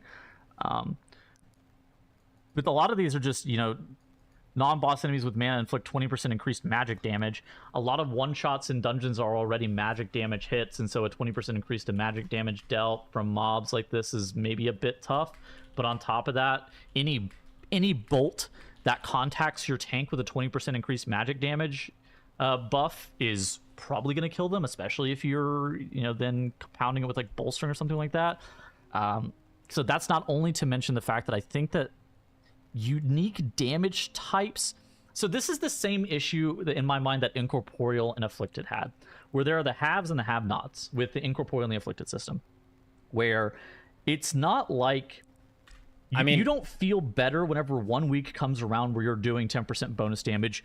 You feel fucking terrible for the other 3 weeks where you're not dealing 10% increased damage, right? or Yeah. I mean, for sure. But I think Blizzard wants every class to have 1 week where they're good. But like that's the thing that this doesn't actually accomplish that. Like they clearly want to change the meta every week, which is, if you can actually do that, I kind of fuck with it. I'm not gonna lie. But this is the worst way to do it. Like there's probably an even better way to do it, but unironically, it would be better for these affixes to say these classes do 15% more damage this week, and that's actually just what the affix says. They would be better. It would be better and accomplish what they're trying to accomplish better than this. And there's certainly an even better way to do it. And you could argue that you don't want them to do that at all, but I think it's interesting for sure. And if they were going to do it, it's definitely not like this. Tettle's Riz phase. Holy fuck. He is kind of rizzing us all up right now, isn't he? Look at him. Holy fuck, he's rizzing us down. Look at this. Oh. Oh my god. Oh, Tettle's Riz. That's gotta be a new emote. Jesus Christ. I've never liked other men until right now. That's that face just did to me. Holy moly. 30% increase Pride for Month, baby. bleeds too. Like, let's go. I'm re-rolling Feral, I guess. Like, let's fucking get it. But anyways, it's like, so say you play an Arcane Mage. Whenever Reckless comes around, you know that you're going to do 10% increased damage. This is sick. However, whenever Thorn's around, you're doing 0% increased damage, and you're like, oh, this sucks. Whenever Attuned comes around, you're doing 0% increased damage. This sucks. Whenever Focus comes around, you're doing 0% increased damage. I guess I'm playing Frost Mage or Fire Mage for this week. That sucks, especially if you just wanted to play Arcane or say Arcane is like the best spec. I don't think that this actually. Oh God. I don't know. I mean, I guess it. Commit to the bit? What does commit to the bit in this scenario mean? Be gay forever? Just like the bit. I have to always commit to my bit. Okay, just, so I think it does. We're living this a different life now. Reduces, Pride allows Month. for very context Let's fucking go. specific gameplay decisions depending on the dungeon. Basically, what I just said is virtue signaling unless I don't commit to the bit forever. Pride Month, baby. Let's get it. Which they're applying to, but like, dude, I don't think that. Oh god, it doesn't work like that. Specs in Mythic Plus deal 30% more damage than other specializations, and it's not something as simple as, oh yeah, you do 10% increased damage this week. It's like a Shadow Priest right now does 30%, 35% more damage than a Mage, and so it's like, oh okay, the Mage is doing 10% more damage this week, but the Shadow Priest is still doing 35% more or 25% more damage now. All right, doesn't really. There's no decision that's being made in that regard. I don't know. Reduces visual noise, nameplate clutter, and the cognitive... All right, guys, I have confirmation. I believe in 13 minutes, we're going to get me, Dratnos, Dorky, and JB on stream for a little live podcast. Load on players during trash combat. I feel like the fact that I wouldn't be able to tell... That is, within the next 13 minutes, I don't become excessively bored and turn my stream off. That's something that I have no control over, by the way. If I ever reach that level of boredom, my stream gets turned off. It's like a tick within me. I can't tell you I'm not going to do that now and then guarantee it won't happen. It can always happen. What mobs are affected by these affixes just at a glance is like a problem. Yeah, I'm a hater. I don't love this. I guess I'm interested in testing it to Dude, did I already lose the Tettle's Riz face, by the way? I don't love being just like overtly negative off the rip. I feel like in general, I try to avoid being very, very negative. I'm a hater is wild. Yeah, he just fucking threw it out there. I don't think this is the route that I would have gone. I do think them experimenting with Kiss Curse affixes is solid. And I think that Blizzard continuing to experiment with affixes is actually good and healthy for the game in the future. So there's a lot of things that I'm actually excited for, and I'm actually happy about. I think that's pretty much how I feel. I'm not in love with these changes to the affixes, though, and what these affixes are. Bro, I think the worst thing about this is, of like all of this information to me, is the fact that farming aspects in season 4 is doing a +6 easy ass key with no second affix, and now in the expansion to farm aspect crest, you have to do +9s where randomly your class is gonna suck, and also it has 2 affixes. That the difference between those two things is significant, and it sounds really not fun. Like way less fun. It's something you have to do a lot. It's basically like saying you have to do islands for power, which is basically what Mythic Plus is now for Aspect Crest and for Worm's Crest. But instead of like, it's like islands, but turbo ass islands. Like, it's like, okay, hey, you have to do islands for all your AP and BFA. Okay, but here, we made them a lot worse. That would suck. Yeah. Anyways, I'm interested in hearing your thoughts down in the comment section below.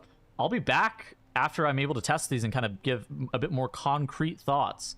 But yeah, I don't know. Like, this non-boss enemies with mana inflict 20% increase in magic damage. Dude, I can think of so many models that are like... Can you imagine, dude, the Invokers in Algathar Academy, how they randomly will cast missiles on players? That does 20% increased damage. That's going from hitting you for 70... That's also true with this one, too. Non-boss enemies without mana ignore 20% of your armor. For mobs who cast shoots or, like, little spear throws or whatever, you'll also get fucked by them, too. Percent of your health per tick to 100 to zeroing you. Like, that's... I think it's going to be a bit rough. Anyways, I don't want to drag this out any longer. I'm just kind of, like, trying to really think of the ramifications of all this. Goodbye, everybody. Oh, the little wave. That was so sweet. What is this? I released a video called War Within Season 1. Look at little Cone Dog. Hello. Wait, my room's... I've streamed the last couple days with my room dark. I don't have my lights on in here. It's kind of a vibe. Tier set bonuses for all 13 classes data mined and beta launch build. Oh, let's fucking go. All right, chat. When did I make this video? Well, I did it. I just do it. I just do things. Oh, look. There's 2,000 people watching Oh Boy on YouTube. I wonder...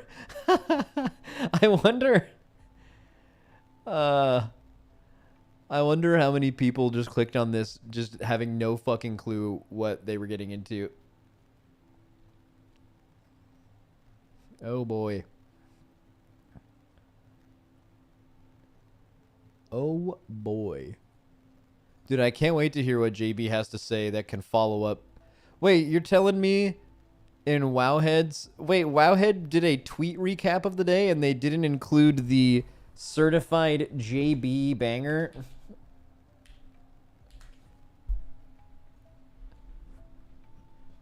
Called, Does Sanguine Possess CCTV Footage of a Blizzard Executive Peeing on Consenting Sex Workers that it uses as blackmail? How does it keep coming back? That's weird. They have Twitter reactions in here. But why wasn't that one included? That's weird. That's so weird.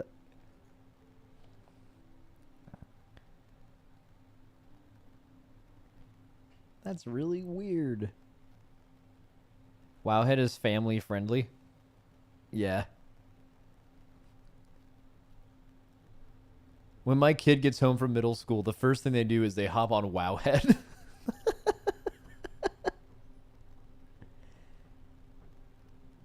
That's the first thing they do. Wowhead, there's a Wowhead Kids where they just disable the comment sections and they don't allow JB tweets. You might be thinking our MDI team got plot armor, but the real plot armor is Sanguine and Bolstering. How do they remove 5 affixes, but these somehow manage to stay? Yeah, that probably has... I think the, like, Kiss Curse affixes are super interesting. But...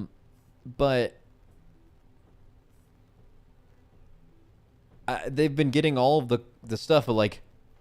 Bro, they were like, let's get rid of entangling, storming, or entangling, volcanic, and let's keep bolstering, sanguine, and raging. Yeah! Yeah! And then they said this in that same article. We want to shift the source of challenge to the dungeon itself by simplifying affix design and emphasizing creature abilities. So we're removing volcanic and entangling, and we're retaining raging, bolstering, and sanguine. Yeehaw! Let's fucking go! Yes! There's nothing simple about random volcano spawning, right?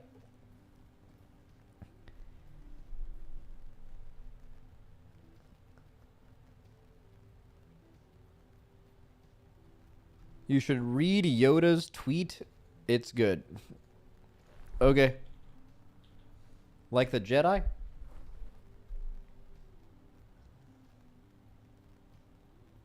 Yoda.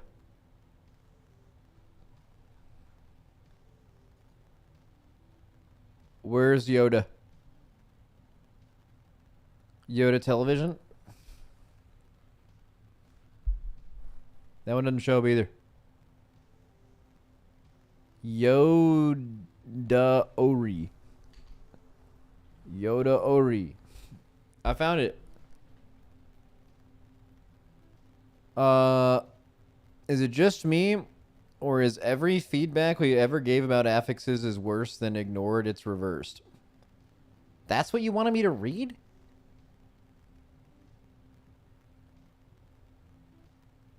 Bro, I thought I was about to... I mean, it's an okay tweet. You guys made me think like I was going to get a fucking banger.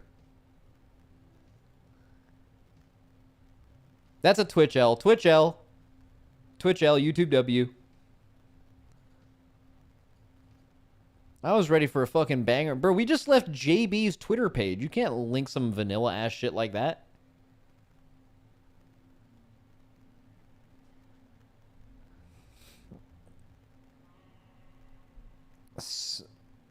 Let's see. Sense has a reasonable one.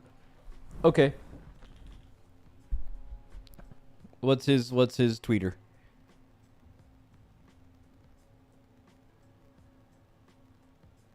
Sense television? Okay. Nope. Sense underscore war. There it is. Get rid of bolster raging sanguine. Keep entangling volcanic storming. Bam. Goals of less coggy load due to affixes is more realistic, and then we can focus on making sure the ones are good. We don't need more testing on how the old ones suck. Facts. How did you even see this? Only 100 people in the world saw this tweet, and only 9 people liked it. And you're one of them. Holy fuck. Max Asian Bunny X has a great take. Guys.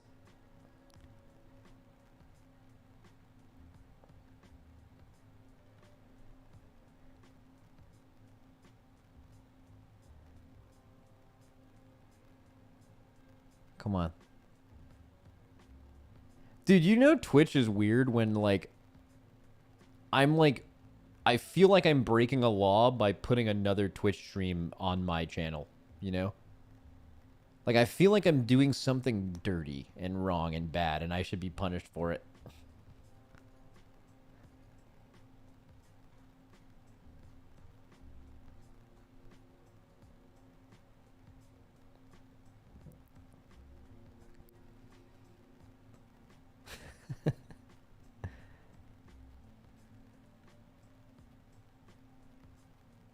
Mythic Plus is already mostly about consequent stops and kicks. Now it'll be even worse experience, especially with pugs. Oh, yeah. God, man, I wanted to do this like podcasting an hour ago. How long until it starts? 2 minutes? Dude, I don't know if I can take this in. Let me go get some water or something.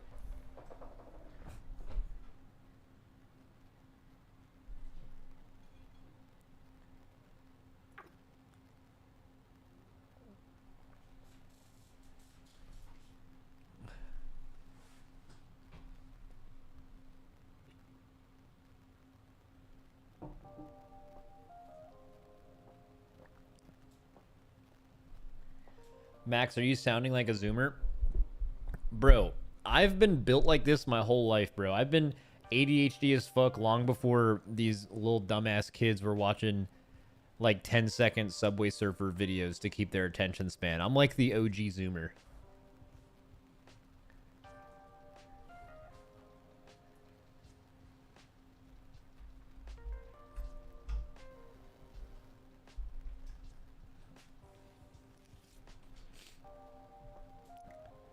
Max, I'm 20 and play WoW, so what does that make me? Dude, I actually found out about that. I have like multiple subs to my stream that play WoW all the time, and they're like 19 or 20. Even seeing one of them is super surprising. I just don't... How did you end up even playing WoW? It had to be like an older brother, sister, or like parent that got you into it. That's the only thing that makes sense. Because like no way you were like at school and some kid at your table is like, yo guys, you should check out this game. Wow, it's fucking sick. And they just started like machine gun dabbing or whatever kids do. Like, yeah, let's all go play WoW. Fuck yeah. I don't think that happened. How did you get into it?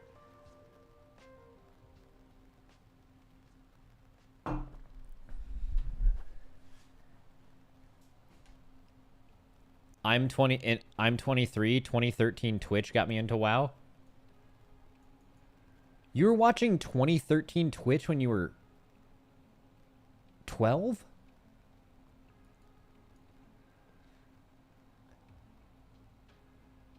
That doesn't sound right. Are 12-year-olds into 2013 Twitch?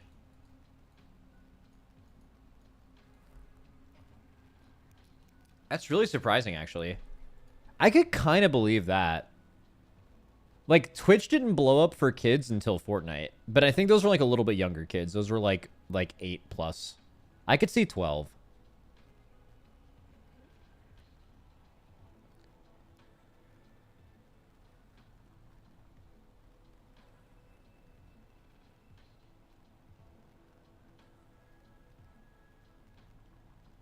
You think 13-year-olds don't watch Kick right now? Bro, if you have a 13-year-old that is susceptible to gambling addiction, you guys need to get them off that platform right now. All right, 1 second. Is this starting? Ending my stream in T-minus 5 minutes. If this doesn't start.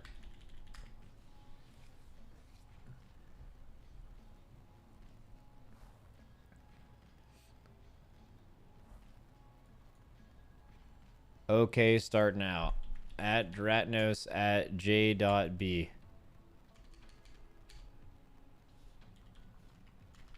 Are you guys ready?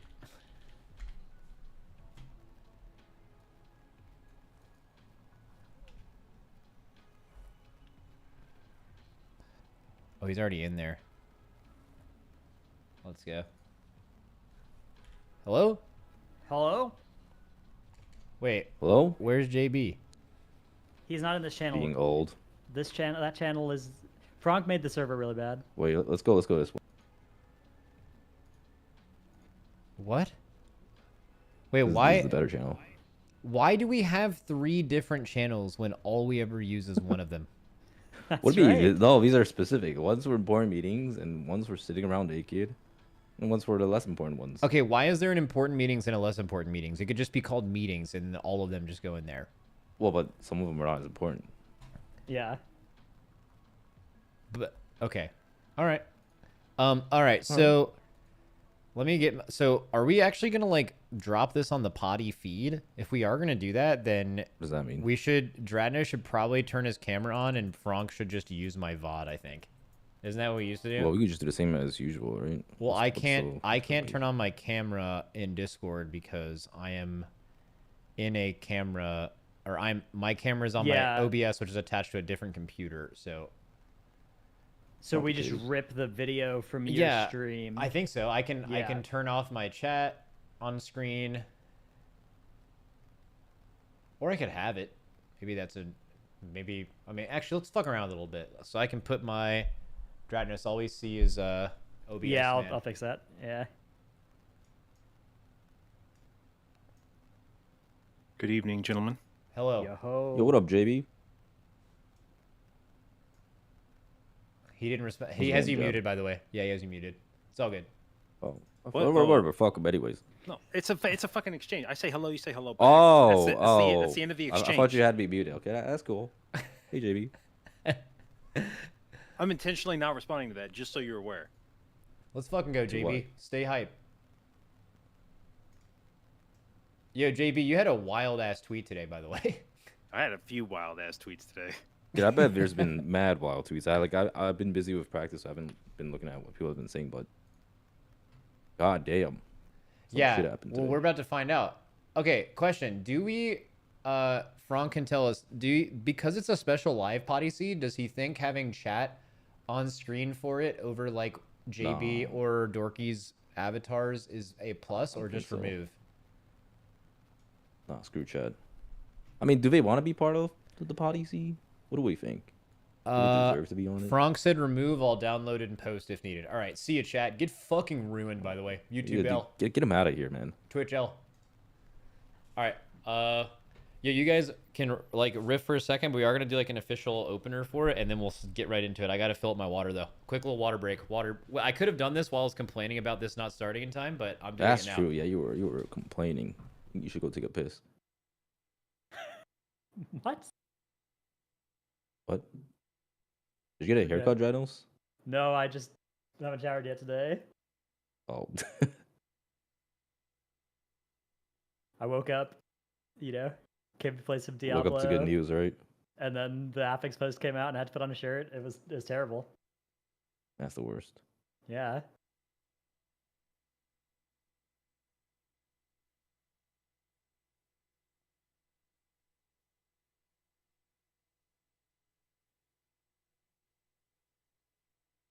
There's been a lot going on Twitter, right?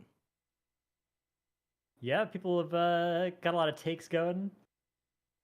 It's such a weird set of affixes. I mean, I guess we'll save it for the podcast.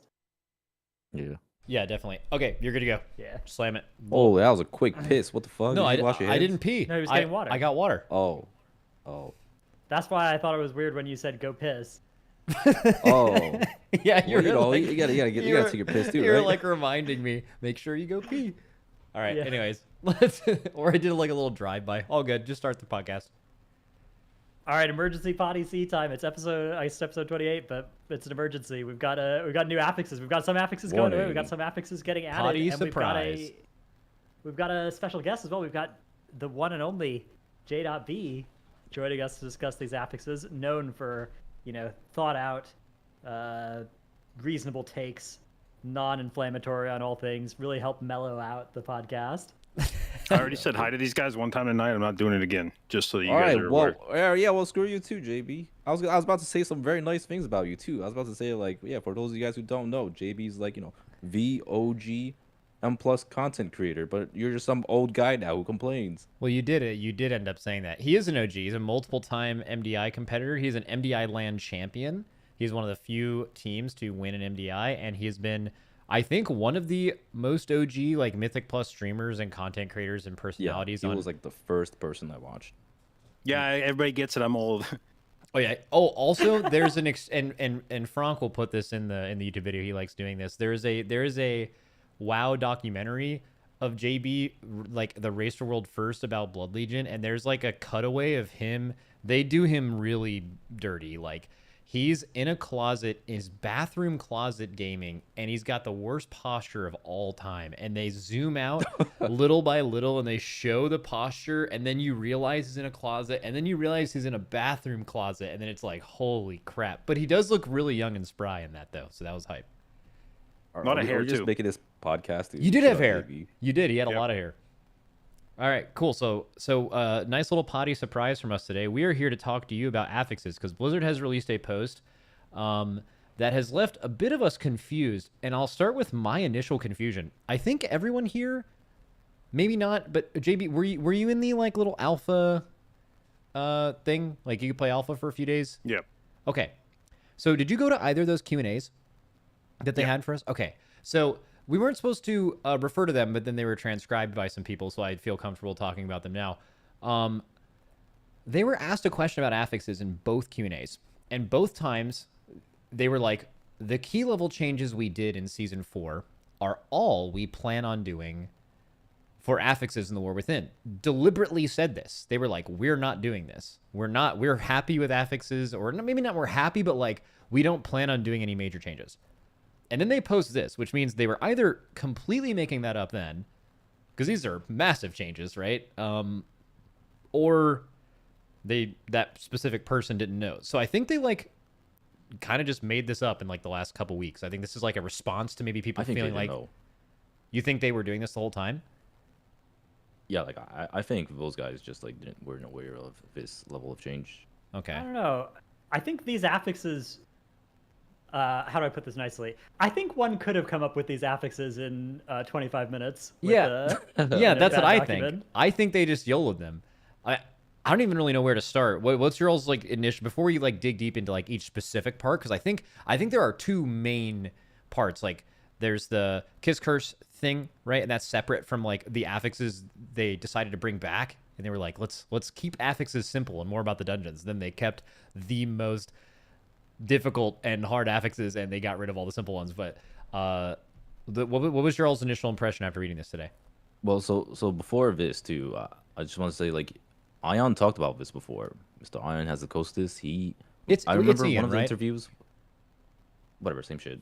But when one of the guys asked Mr. Ion about kiss curse affixes, he said something along the lines of they weren't planning on doing this because going up in key levels and having affixes is supposed to make the key harder, not easier. And this kind of just like goes back on that whole true. philosophy. Like, you guys remember this, right? I think it was like back in season 1 maybe or 2. Yeah, but we all Where we talked about this. Yeah, but we all said, I think they said, yeah, we don't want like affixes being added to a key, but now the key is easier because certain classes do more damage. But all of us were like, who cares? Because the levels at which those were added were so inconsequential, right? That it just didn't feel like, oh, okay, an old 9 is now going to be harder than a 10 just barely. Like, who cares? So maybe that was true in some seasons as well, right? Like, do you guys remember doing Mechagon Workshop without Awakened Portals and then with it? Like, that key got easier when the level went up. Yep. Yeah.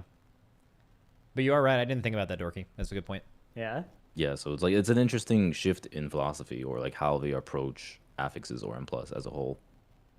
I feel like there's a lot of stuff that Blizzard like kind of doesn't want to do, and then they sometimes come up with a reason to explain why that's not their actual reason. I think that was Kiss Curse as well. It's just like they kind of didn't want to do it. I don't think that because I think you're right. Like, you know, I think that rationale wasn't like a huge driving factor. I think they just didn't really want to do it, and now they're trying it. But like the fact that a 4 is going to be marginally easier than a 3, I'm not even sure that'll be true with these affixes.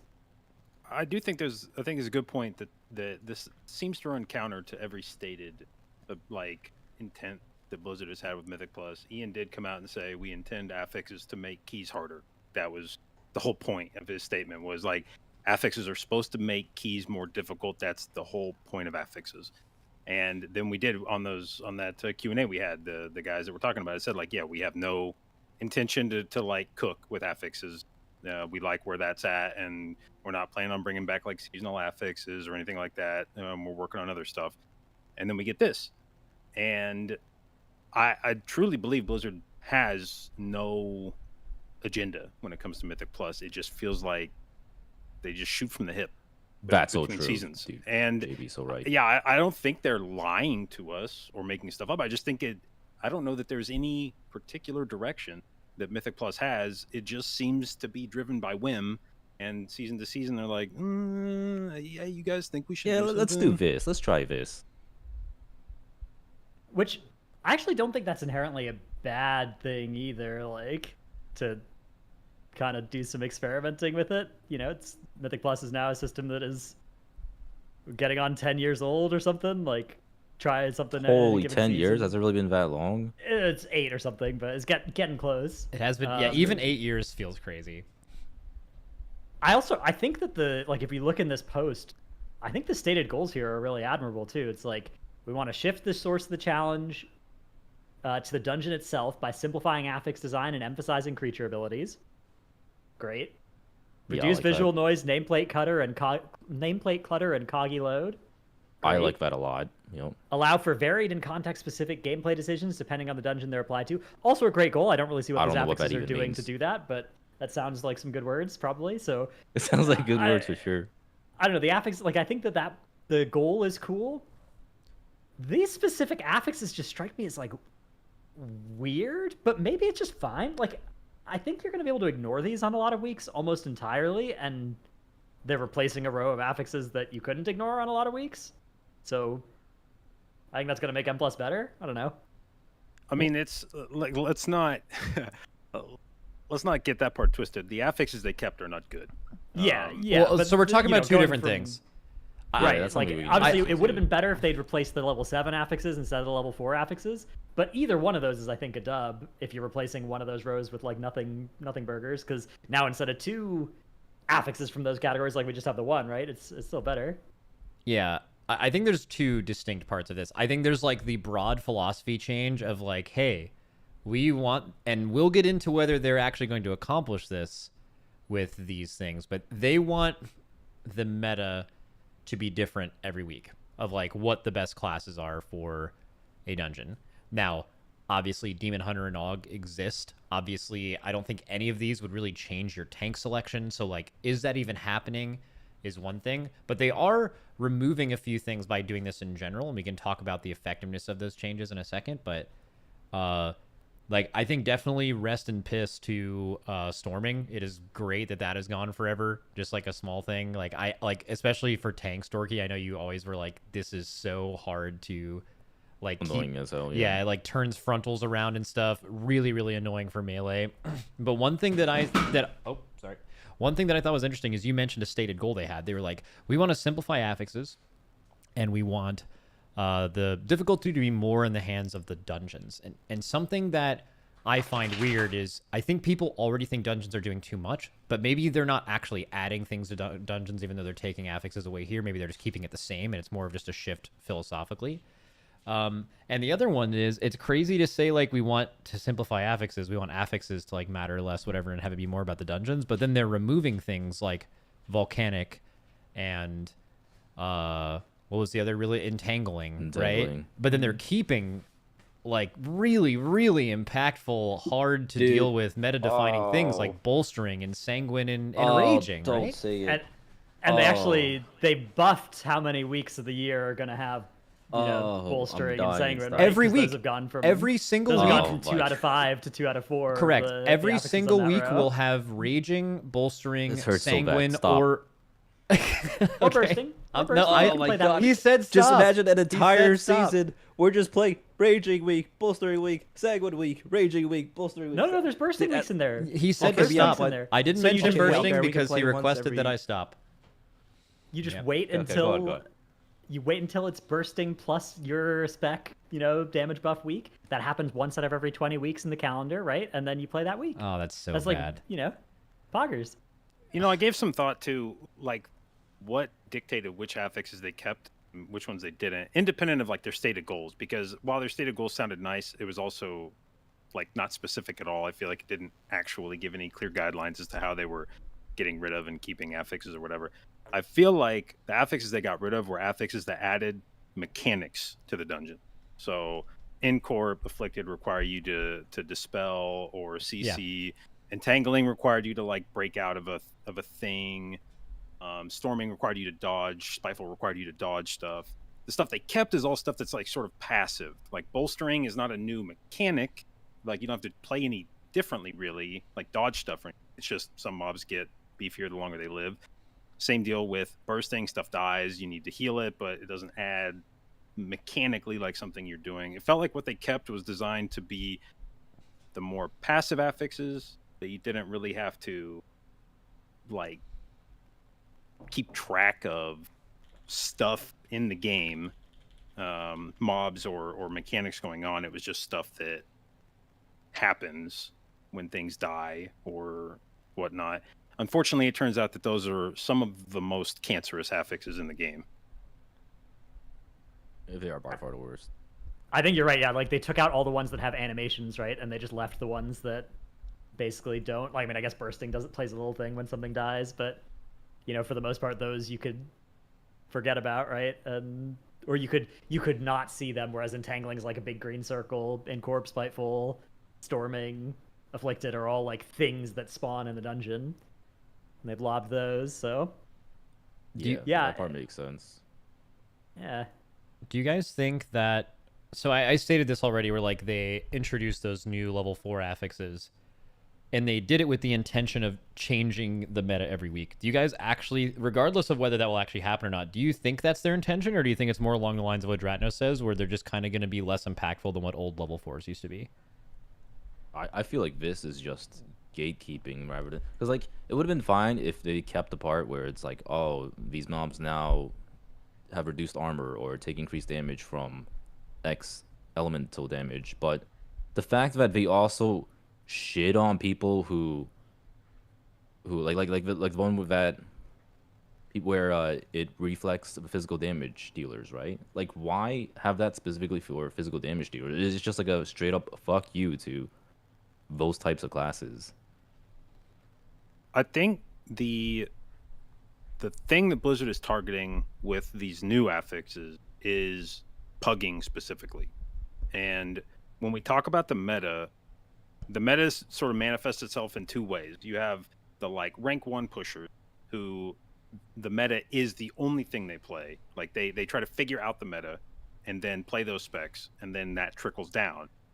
And I don't think Blizzard is even attempting to do anything with the rank 1 meta. Those players are going to figure out what the best specs are. They're going to play those, and you're going to lock in. It's like you pick your spec, figure out what's good, you play that. What I think Blizzard is aiming for is the pugging community, which takes its cue from rank 1 players, and then that meta moves its way down in LFG. But that part is mutable. You can impact because you're taking different players each time. You don't have the same 5 people showing up to key. You're picking up guys out of the looking for group queue. And so if you can give incentives to bring other things each week other than just God Comp, because I think Blizzard has essentially thrown in the towel on the idea of God Comp. I think they've just conceded that like that's going to be a thing that exists with the way that we tune this game. There's just always going to be like 5 best things. People are going to play them. How can we break that up in pugging specifically? And these affixes are a way to say, look, there's going to be a big enough change from week to week that it makes sense that you're going to bring a spec that would not normally show up. But if the only thing that you have to pick from is specs you see in LFG, and you know that some of them are going to be hitting like a truck this week, bring those. Yeah. Oh, I was also mistaken about the whole reflect thing. So this actually reflects physical damage from any attacker. So I didn't know about that. Yeah, but yeah. So tank, yeah. In this context, if we were to throw in God Comp, would we even change God Comp? I'm actually curious about that. With these numbers, no.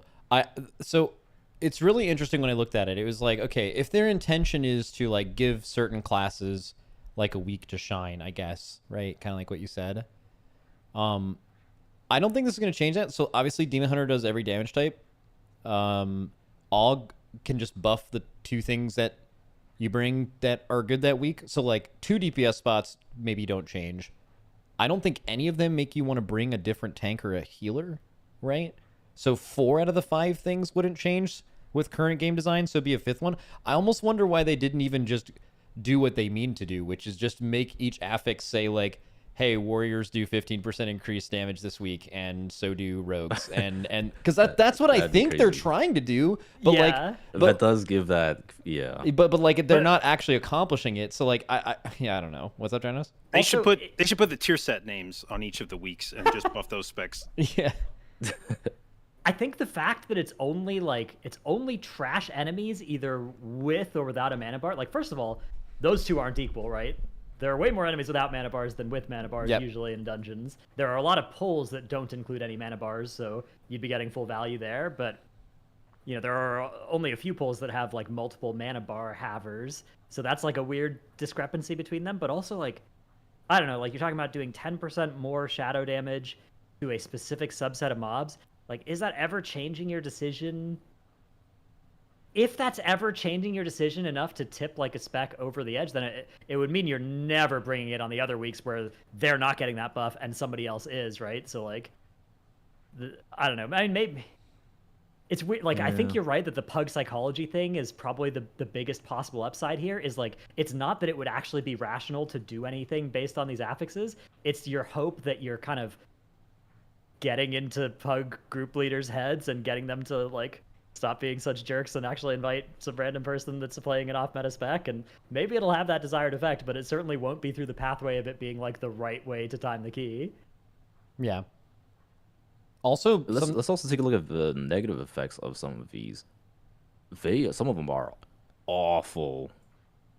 Yeah, miss me with playing Fortified minus armor week as well, a tank. Fortified. That's another thing. Does Fortified and Tyran still exist?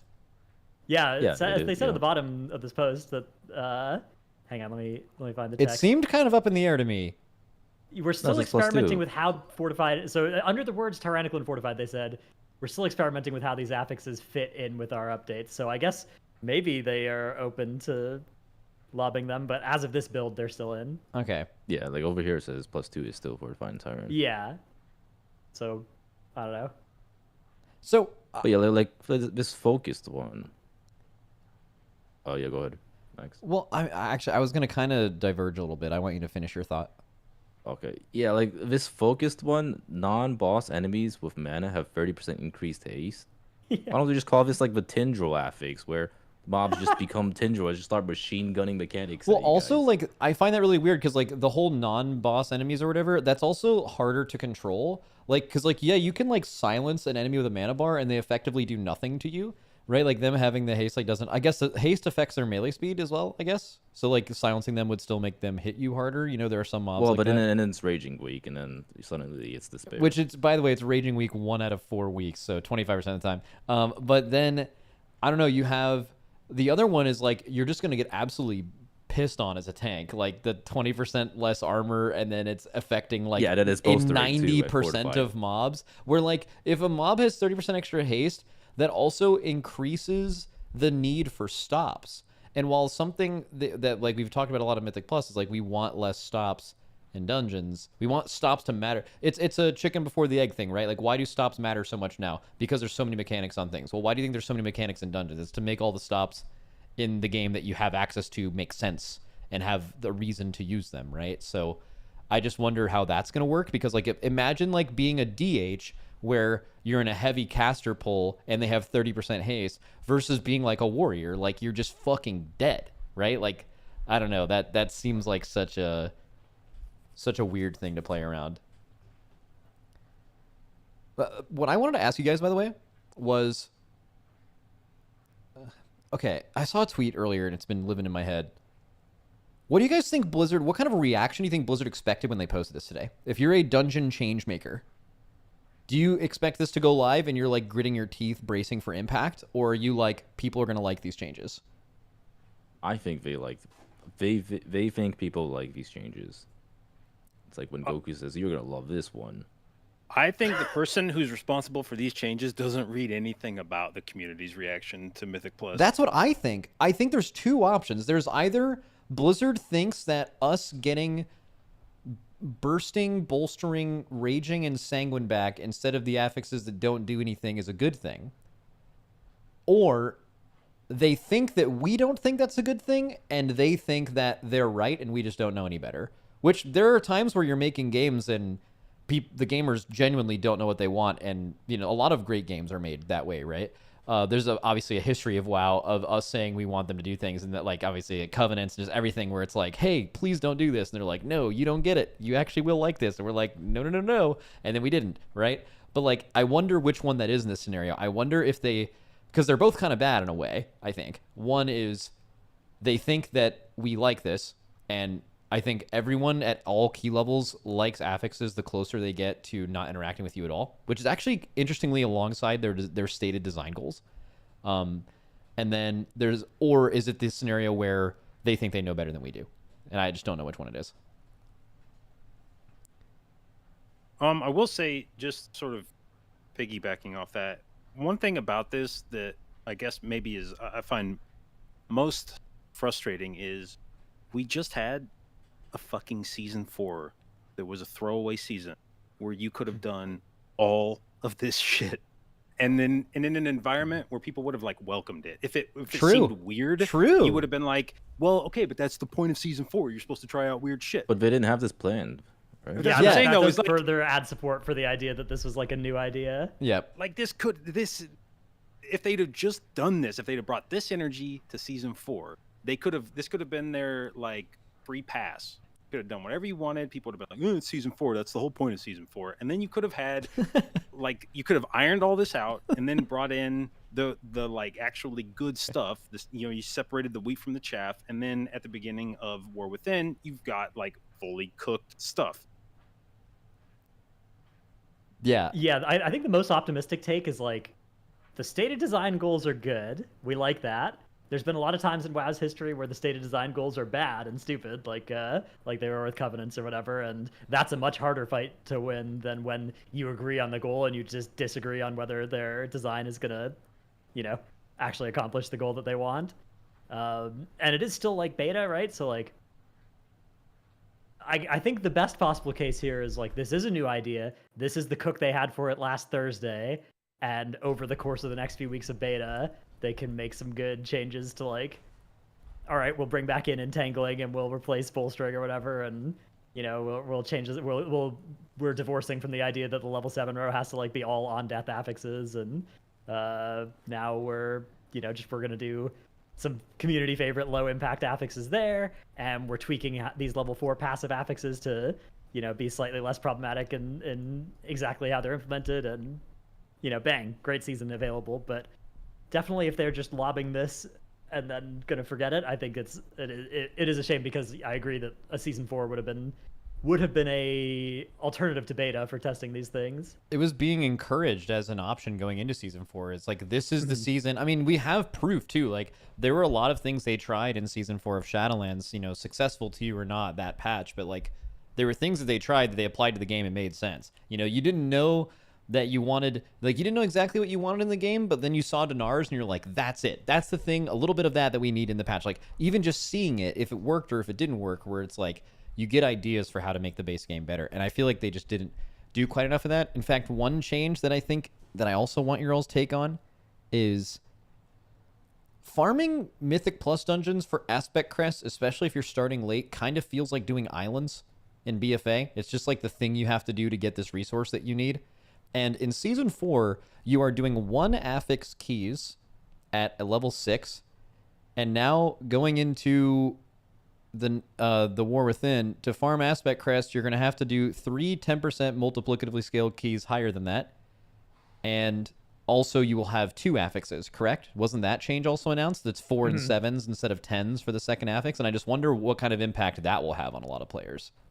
Oh yeah, the 4 and 7 shit fucking sucks. Because Like, you were remember how saying we that. we had podcast episodes, right, where we were saying how like, You were saying how nice it owns, but was. you could just, You were like, this is yeah, so like fucking just good. do plus 9s and you get like your vaults done, and you don't have to fucking worry about getting that extra third affix when you're just doing your plus 9 keys. And suddenly they just decided like, oh nope, I mean, people weren't doing the plus 10s with the third affix. Let's just make them plus 7. Yeah, I wonder instead. why. Oh, God. I wonder why. It's like they had such a good thing and they decided to just fuck it all over. Like, I will say one thing though, if these affixes would be nice if they didn't have the dungeons so what's the word, complicated, or like, complex. There's just too much going on in dungeons, and if you're trying to do, like, say Ultimate, for example, everyone's always complaining about like how Ultimate is just overloaded with mechanics. Mobs have like 2 mechanics each, and everything just like fucks your tank and healer. If these dungeons didn't have so much going on, I think these affixes would be kind of welcome and okay, but because they're so dangerous and how like every single one of these affixes just have so much impact, it just adds to it. It's like a multiplicative effect. Like, I'm looking at the Tindral affix, for example. This would be fine if the mobs weren't just like chain casting all these. Yeah, I'm calling this the Tindral affix bad because this shit is literally Tindraling. It's like the mob just goes Super Saiyan on your ass. Dude, yeah, And, imagine like upper floor Ruby Life pools with. Yeah, I was thinking exactly that example. Like Cinder Bolts, right? They're already Yeah. casting at like 1 second per Cinder Bolts, and they're chain casting them without any lockout. It also makes kicks, If- which is in pugs, like kicks are a lot harder to get. Yep. And I feel like kicks being 30% faster is definitely going to have a massive effect on there. Or do you think they also are like, hey, maybe you should bring a rogue and a warlock this week so you can have numbing poison or curse of tongues or something, and like now this Nah, those matters aren't so much more. Shit, man. Or like, here's one piece of utility that hasn't been good in M+ before, but Sigil of Silence I think would be pretty good against that. And that would be a way to kind of let them Oh, that'd be incentivize very you to nice. play That would be good yeah. on that, yeah. Yeah. JB, what do you? I have another question after this, but what are your general thoughts on that? I mean, I think slowly been coming around to the idea in Mythic Plus that I think live keys should be less sweaty. I actually think Blizzard has made their own bed now with Mythic Plus, where they introduced like their own in-game IO score. They have pushed the community to care about timing keys and pushing higher. Like their own systems have encouraged this, have encouraged the formation of strict metas. When you deplete a key, it goes down in levels. So the community is going to really care about timing the key, because if you don't, you have to play it back up. Like, it really matters to a lot of people for several reasons that you are successful when you do a key. And I think the vibes in Mythic Plus would be much more chill if there was less emphasis placed on succeeding. If it was just like, the point of this key is to go in and have fun. Like, if you time it, there's not a huge, you don't deplete the key, you can just go again. If you complete the key, I think the system worked just fine when there was a third-party site that had its own rating system, and if you wanted to know what your score was, you could go look at Radar.io and come up with it, but there wasn't something in-game that was telling you, hey, by the way, you suck if you aren't 3,500 or whatever. And I think adding that part into the game made people care more and bred even more toxicity than existed previous to that. And I think if they got rid of the depletion system so that you didn't feel so fucking bad when you depleted a key, if it was just go again, like, that's fine, guys. I think it would make the pugging experience much more enjoyable. There'd be way less people digging at each other. Right now, a lot of these pugs, it feels like you're just playing until you wipe and everyone's preparing to blame somebody else. Like, that's the whole key, is you're waiting until you wipe and you all have your pre-planned excuses ready, and as soon as one guy dies, the tank already has his message pre-typed out, slams enter, and is like, fuck you, healer, you suck. And it's always the AUG for me. Okay, I don't it's always believe that, it's always the AUG for me. Yeah. No matter what happens, it's on them. I don't see people blaming healers nearly as much nowadays, unless maybe it's JB, because there's a good reason. All right, we need to bring that shit back. Let's talk about that for a second. But the healer. There used to be a certain level of healer hate that was consistent and tolerated, and it's gone down, and we need to bring that shit back. Right, JB? I think as well, this phenomenon, like you're talking about it in like pug push keys, but I think the fact that you get less than half of your crests if you deplete causes this to also exist in like you're pugging a +7, you're pugging a +4, like that. They really need to make that less punishing. When you time a 45-minute key rather than like an easy +9, you should get proportionate aspect crest for that. And how come right when you deplete, which means you spent even more time trying to accomplish said goal, why are you penalized by not hitting it, right? It sucks, right? Like, if you're in a group that could maybe do a 12, could maybe do an 11, could probably do a 10, and could definitely do a 9, you get way more aspect crest by spamming those 9s rather than like pushing yourself and trying the harder keys and maybe failing. Like, that is incredibly unfortunate. Yeah, it's rewarding you for playing it safe. Yeah. It's horrible. No, you know what's a good idea? Incentivizing bringing bad specs. Like, bro, just imagine for a second if you just bring your poor Ellie Shaman friend out of pity. What, you get like 3 times as many aspect crest? Yeah, you get 3 times as many aspects. You get that. No, you get extra flight stones whenever you're doing a score for somebody, which it's always going to be for an Ellie Shaman. So. Yeah, but oh god damn, I mean. See, they actually have that system in the game too, like with the old PvP stuff from BFA, or I think they brought that forward even. But it was like if you played the less played faction, you got like more shit for it. And they should do the same system, but for specs. If you play with an underplayed spec, everybody's rewards for the key just go up. You just get fire on your flight imagine if you're like a group leader and you decide to invite Ellie Shaman, Pharaoh Druid, and like Survival Hunter, and like a Holy Priest. Then you get like big bonus. You're just getting like 40 aspects per run. That would incentivize the hell out of people to invite all these dog shit specs.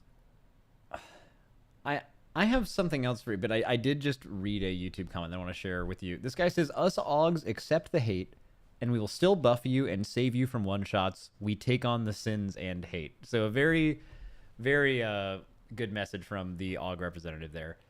But I actually wanted to ask you guys whether this was a Season 4 cook, like JB said, where it would be more accepted, or what would happen if they just did this at the beginning of an expansion. Let's say they did these level 4 affixes like correctly, where it did make 5 different specs technically the best. By how much? let's just leave that up for interpretation. But let's just say that like whatever the best 5 specs are in a dungeon, whatever the god comp is that week does change, and there are 4 weeks like that, or 8 weeks, or whatever. But like every week, different classes are technically the best. How do you guys feel like that would impact the game? Is that because like let's again remove the fact that these 4 affixes don't do that. We've already discussed that, you know, AUG, DH, tank, healers, whatever. Let's just say it does do that. A different tank, a different healer, 3 new DPS are good every week. Is that good or bad for the game, and why? Okay, so for high level, I think, like strictly speaking, for the high level, we're going to be seeing a whole lot more multi-specking required. Like, if that was a reality. In fact, I was actually just talking about this with my TGP team when we were doing some practice. We were like, dude, imagine next TGP where, like, you had to fucking have, like, a different spec for every single set of affixes. That'd be crazy. I actually think that would be sick if that was like if the way to min Yeah, I would not mind the it personally. ultra high end keys was like that. I think that would be really cool. Again, these affixes don't do that, but I think that would be a really cool. And the affixes might be close enough where it's like, oh, my mage should play arcane on this week, right? Like that. I think these affixes are maybe at the level where you'd make that decision in some fortified keys, with the way they're currently written, which is kind of cool. It's also maybe currently at the level where it's like, oh, like maybe my Guardian Druid plays Druid of the Claw on bleed damage week, and maybe they play Lunar Bear on arcane damage week. Like maybe these are close enough where you're going to make some decisions on the margins off of them at the high end. But if it was a little bit more than that, if it was like, yeah, this comp is probably like, half a key the best this week, and then this other comp is now the best by half a key level in that week, like that sounds kind of cool to me for high-end pushing. Like, you can still just play with your one group and your one would be comp, fine, and then you yeah. just have it. You'd have like a different best week than another group, and you'd maybe have an argument where it's like, well, they got the raging week and we got the bolstering week, blah blah blah. Like, I don't care. I feel like the coolness of that would outweigh the downsides there. But yeah, I don't know. It is, I think, a cool hypothetical.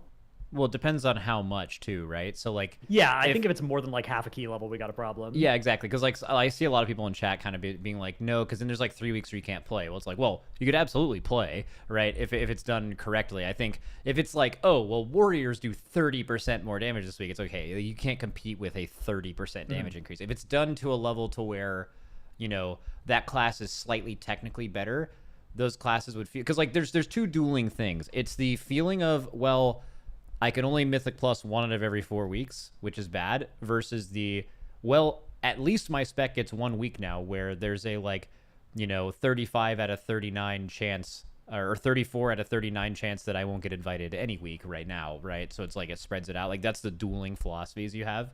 I also think the whole, like, I've seen some responses to it where they're like, okay, just design the game better. Just design it closer. I think Dragonflight has actually been a pretty good test as to, like, that's completely fucking impossible. So No, that's not true. I mean, season one. I'm gonna use that as an example. So like season 1 and the beginning of season 2. So before AUG, right? I think we're arguably the most balanced this game has ever been. Actually, I don't even think it's arguable. At least as far as like what classes could be brought to a key or to raid, I actually think that is true. At least in raid, it's true. Yeah, I'll DM you a page you can pull up if you want to like show the graph down.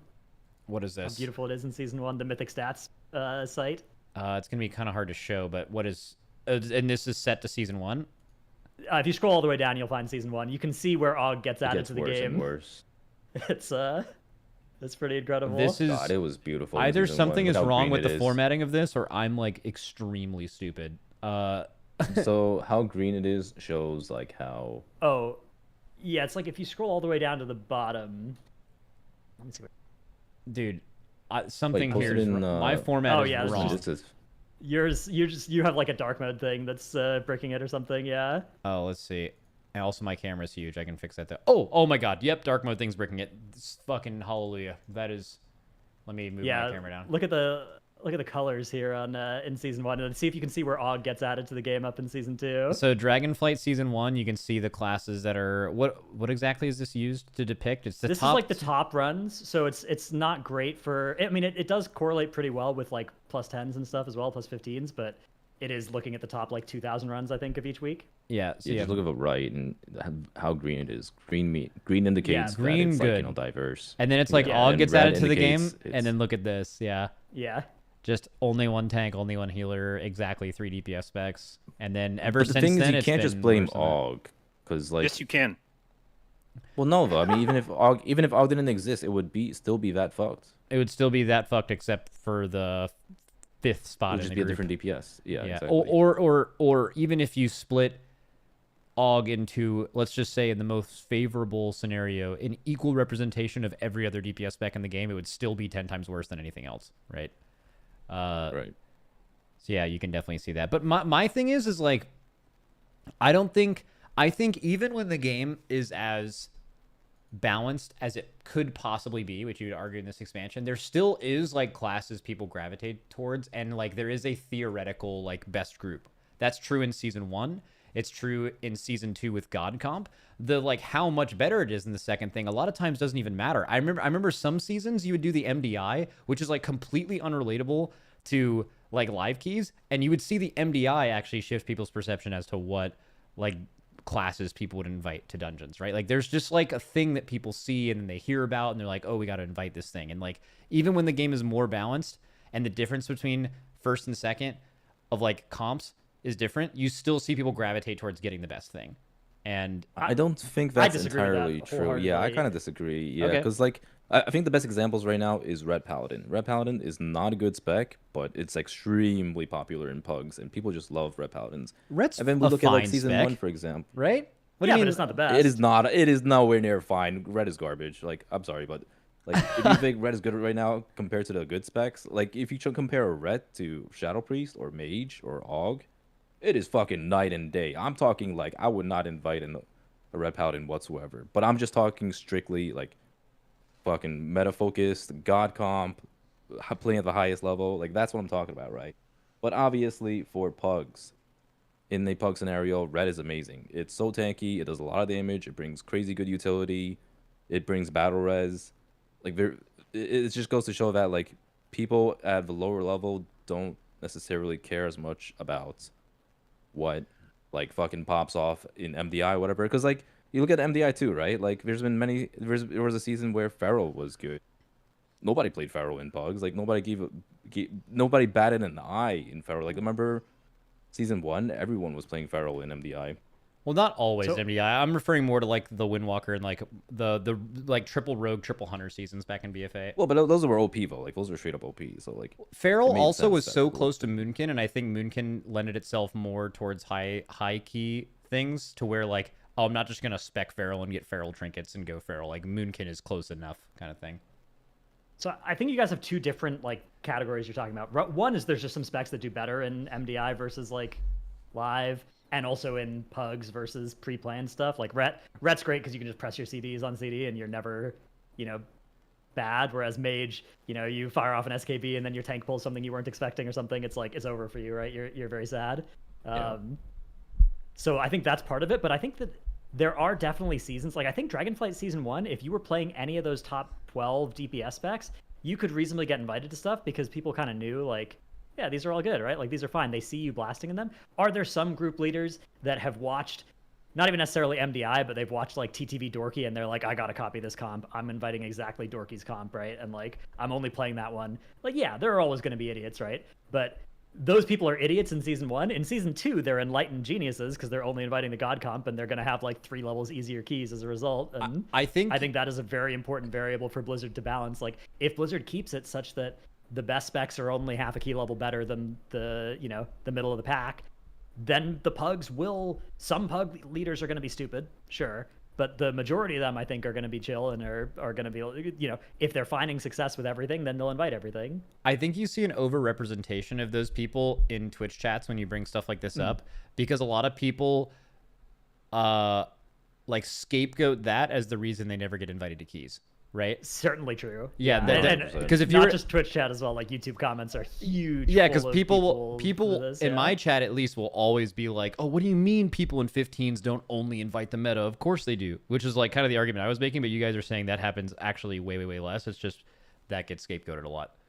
Well, I will say I think the meta gets reinforced not just because of the specs themselves, like in terms of the damage they're doing, survivability, but also in terms of the routes you do. And one thing that I think people don't appreciate until they've played like God Comp and then tried to play something else is that you start finding a homogenization of routes as the season progresses. Like teams start coming up with new stuff, and then other teams are watching their Twitch streams, so they're like, oh yo, they were doing this one pull, it's sick, but we got to have like this CC, you got to be able to sleepwalk the mob out, or you got to be able to so have true. sigil for this, like fear bomb skip kind of shit. And as you start doing those routes, you get these very technical pulls, like very things that are like really nice, but they require a very specific combination of CCs. And you start leaning on those CCs to be able to do these routes. And you realize if you try to bring anything else, you're like, shit, we can't do that pull anymore. Regardless of whether another spec is doing more damage or not, it's like, dude, the time we save from doing the pulls that we're used to doing, way too good to swap out other specs and relearn this dungeon. It's not worth it. We're just going to keep playing God Comp because we know exactly how to do the route. We've practiced it. I'm not trying to bring different shit every key and relearn the key every fucking time. It's just not worth it. I don't have enough time in the day to do that. And so just the familiarity of these 5 specs, knowing that you're going to get these CCs, these stops, and how they all fit together. And when you're pugging, especially like in pre-mades, it's one thing, but pugging, especially when you don't have time before the key starts to walk through, okay, you're going to kick this, I'm going to stop this. You just know you've all watched each other, or you've all watched the same streams. You know what the route's going to be without having to discuss it. And you all know what your responsibilities are going to be. And if you bring different specs, nobody knows what the fuck anybody's doing anymore. Bro, JB, that is so fucking true. Because, like, remember back in BFA, I used to play dog shit non-meta specs, right? Like, I played Unholy DK and Bear Tank. And I'm just watching these other teams do these, like, pulls and stuff. And I'm like, man, we can't even do that. Like, it's like, we literally cannot do some of these pulls because, like, we either don't have the damage to kill it in time, we don't have the specific CCs, or, like, I don't have Spell Reflect, or just, like, so many different variables, right, that you don't have compared to the God Comp or the good specs or what everyone plays, and you just can't pull off these pulls or do these specific bosses the same way they do it. And I think the most recent thing that where I felt that was in Brackenhide. In Brackenhide, if you don't have a Shadow Priest, it is awful. Like, you gotta fight all those packs in the beginning. There's no, like, mind soothing and opening all the cages, and, like, you have your Shadow Priest doing the fade open cages. That shit fucking stinks, because, like, sometimes when I'm just playing with my friends and they're playing like Destro Lock, or they're just playing whatever they want for fun, right? Like, I'm just doing friend keys. It feels so much different from playing an actual God Comp. 100%. I think that is a big part of the like in a season like Dragonflight Season 1, there's a lot of different groups playing a lot of different stuff, and so you have like good route creators, good groups that are figuring out like, what does Prot Paladin Algathar Academy look like, right? What does Vengeance Demon Hunter Algathar Academy look like? What does Prot Warrior Algathar Academy look like? And you kind of learn, and you can go and watch somebody. But this season, if you're like, hey, what does Prot Warrior look like in this dungeon? Like, your answers are, well, I guess you can watch Pika TV, or you can, not watch anybody, right? And there's like 400 Vengeance Demon Hunter tanks you can go watch, and so yeah, there's like, that is like a huge feedback cycle where the fact that once one tank or one DPS spec is dominant enough that it, like, all the content creators are playing it, and there's not a lot of content creators of the other stuff, all the big groups are playing it, and there's not a lot of big groups of the other stuff, then yeah, it's like, it makes it even harder. And now you're having to fight an uphill battle where you're coming in as Prot Warrior and you're like, okay, before we start this key, here are the 3 mobs that if you kick, I'm gonna scream, right? Like, here's these other things, and here are the Vengeance Demon Hunter pulls we can't do. And that's like, I don't know, that's a huge extra barrier to being off meta whenever. But the thing that precipitates that is at the start of the season, right? Like, Vengeance Demon Hunter is OP enough that there's nobody playing the other stuff at the high end, and that makes it trickle down to the mid and low end with those kind of strats. I think Mind Soothe is a big offender for this as well. I think Mind Soothe is a huge, like, ever since Season 2, there's just so many dungeons where it's like, okay, well, this dungeon we have to pull these awful mobs if we don't have Mind Soothe.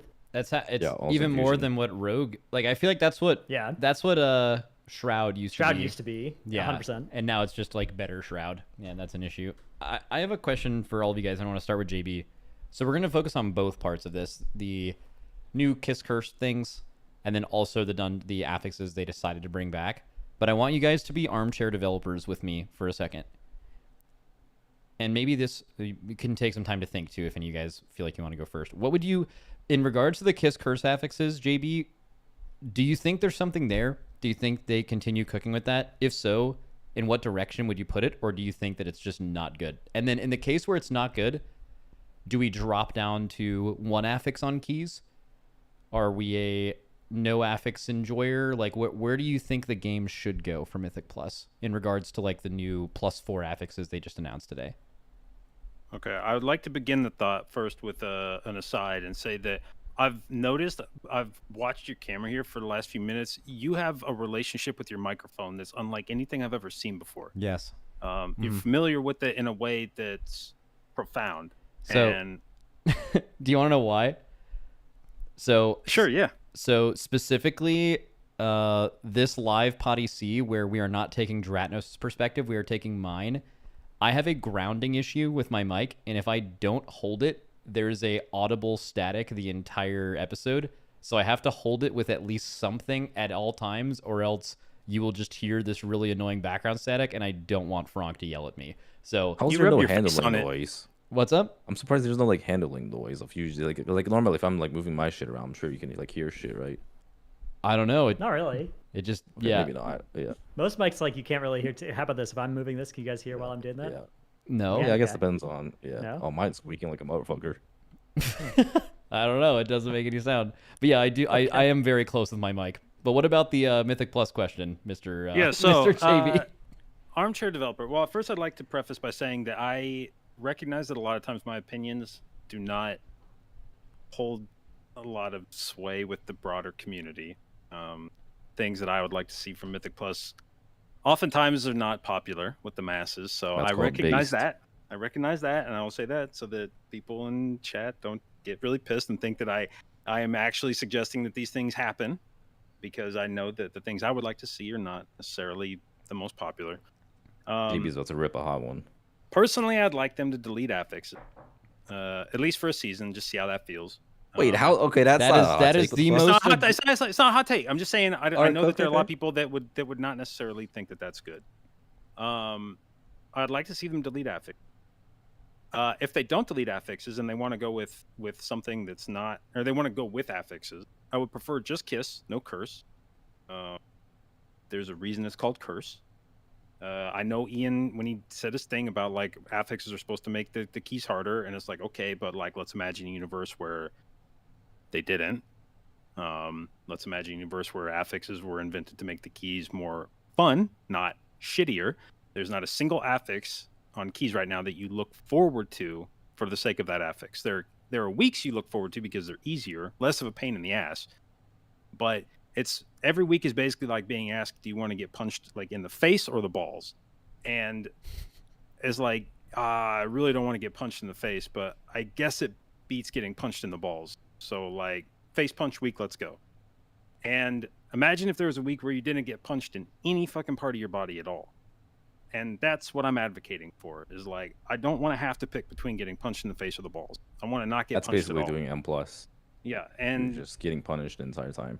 so I guess I'd prefer no affixes, and if for no reason other than the fact that that's like the easiest thing to do, that doesn't even require me to trust Blizzard. I don't even have to trust that they're going to come up with good affixes. I know what the result is. The affixes are all gone, and we just do the dungeons as they are, and the dungeons get more difficult as you go up in level. What are you the most Would you scared have said of? the same about seasonal affixes? Yes. For the most part, I'm not a fan of seasonal affixes. There have been a couple that have been good. Most of them I could still do without. Okay, what are your concerns? So, like, okay, let's say you want to at least try it for a season. You prefaced this at the beginning of that. What do you think the downsides are with that potentially if we were to try absolutely no affixes on keys, just the keystone leveling up and the infinite difficulty from that? I mean, I guess people would get bored, like, or at least the things I've heard people say is they think that would be boring. Personally, I don't think they would get bored by it, or if they were going to get bored by that, they were the type of person that was going to get bored from doing Mythic Plus anyway, regardless of how many affixes you put on it. It was just not going to be content that you engaged with very long term. You were going to do it to level up your character at the start of the season, and you were going to move on, whether or not there were affixes on the key. Jesus, that is based. That's the only downside I can think of. Okay, so JB's take is, do you guys have anything else on? I got some cooks. All right, what's your cook? So this was this right. originally this was about the like +4 stuff, how they would make that better, what Yeah. direction you go? Okay, what would you do? Here's some +4 affixes. Pride as. You guys remember Pride as? Make Yep. that an affix. Bang, you've got What does that mean? on the players. You just get a shield a Pride as shield that refreshes every 30 seconds. Okay. That sound fun? Cool.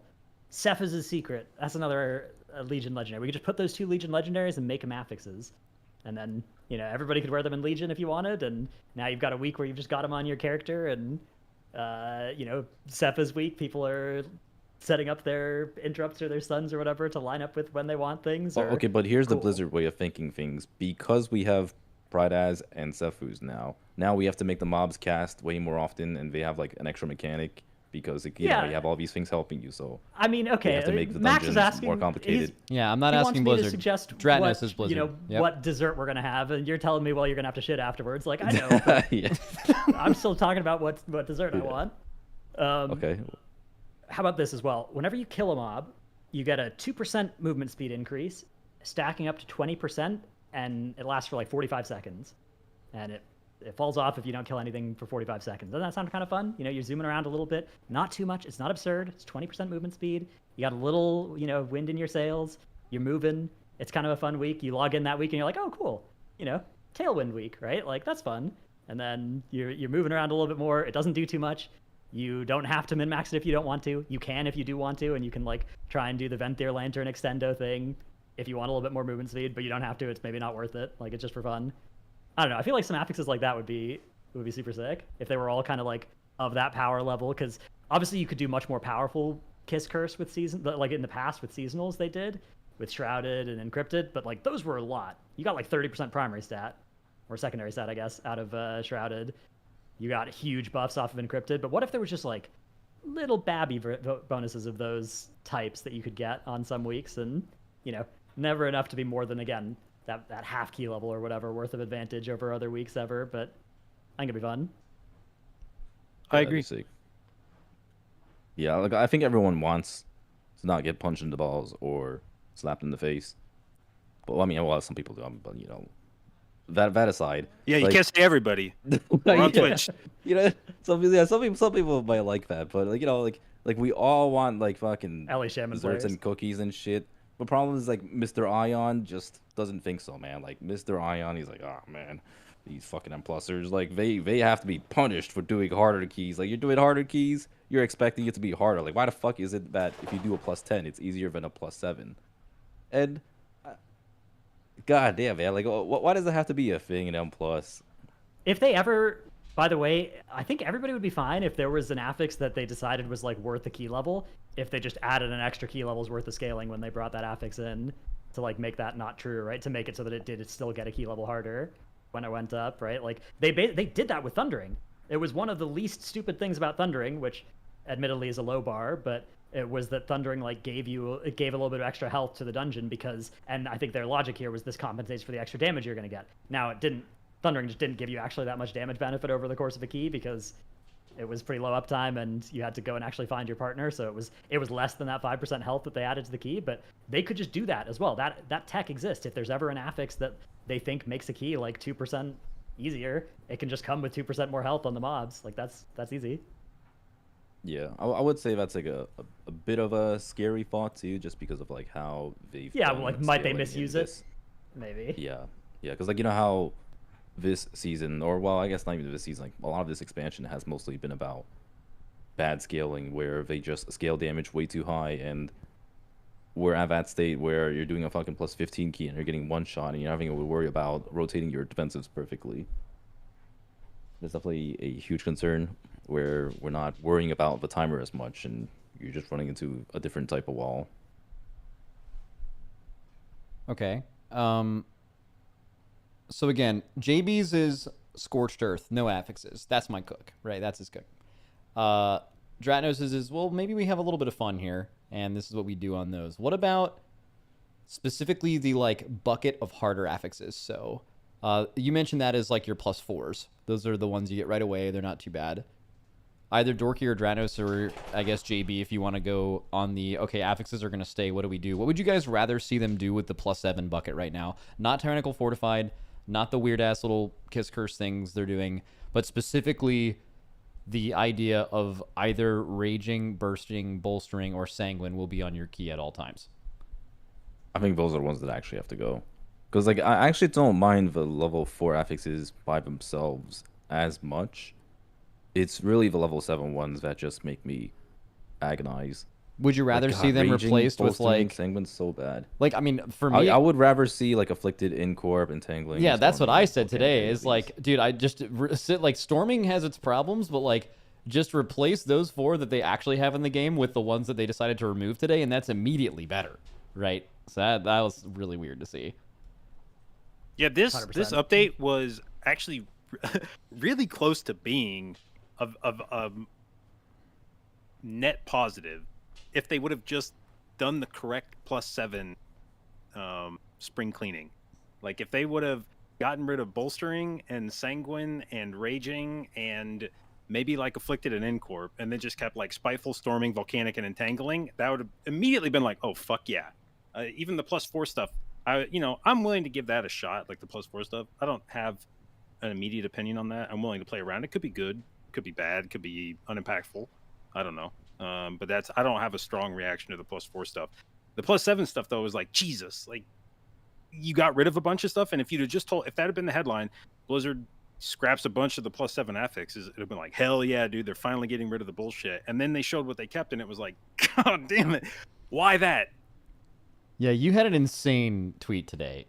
Do we even say this on the podcast? It's pretty. What did you say, JB? Can I say this on the podcast? Dranos? Is it that bad? I don't know, man. I'm not your. Look, you got canceled. That's on you, man. Not me. It's not me getting That's on canceled. you, It's man. like whether a sponsor wants to give us money for this little podcast, and then they hear that It's and they're gotta be like, bad. "This is I a don't think there's much danger of that happening, regardless. true." All right, here's what JB said today. Actually, JB, would you like to recite your own tweet today Actually, Yeah, just JB, for the you let it record, rip. in your own I words? actually ran this one by Discord and asked if I would get canceled for tweeting it ahead of time. Okay. And they said, actually, they didn't really give an opinion on whether I would get canceled or not. They just said, yeah, you should tweet it. All right. Recite your tweet. Okay, so I'm assuming we're talking about the Sanguine tweet Yep, here. that's the one. I had a different one as well. That Yeah, was also... that one was also a little strange, but let's go with the Yeah. Sanguine one.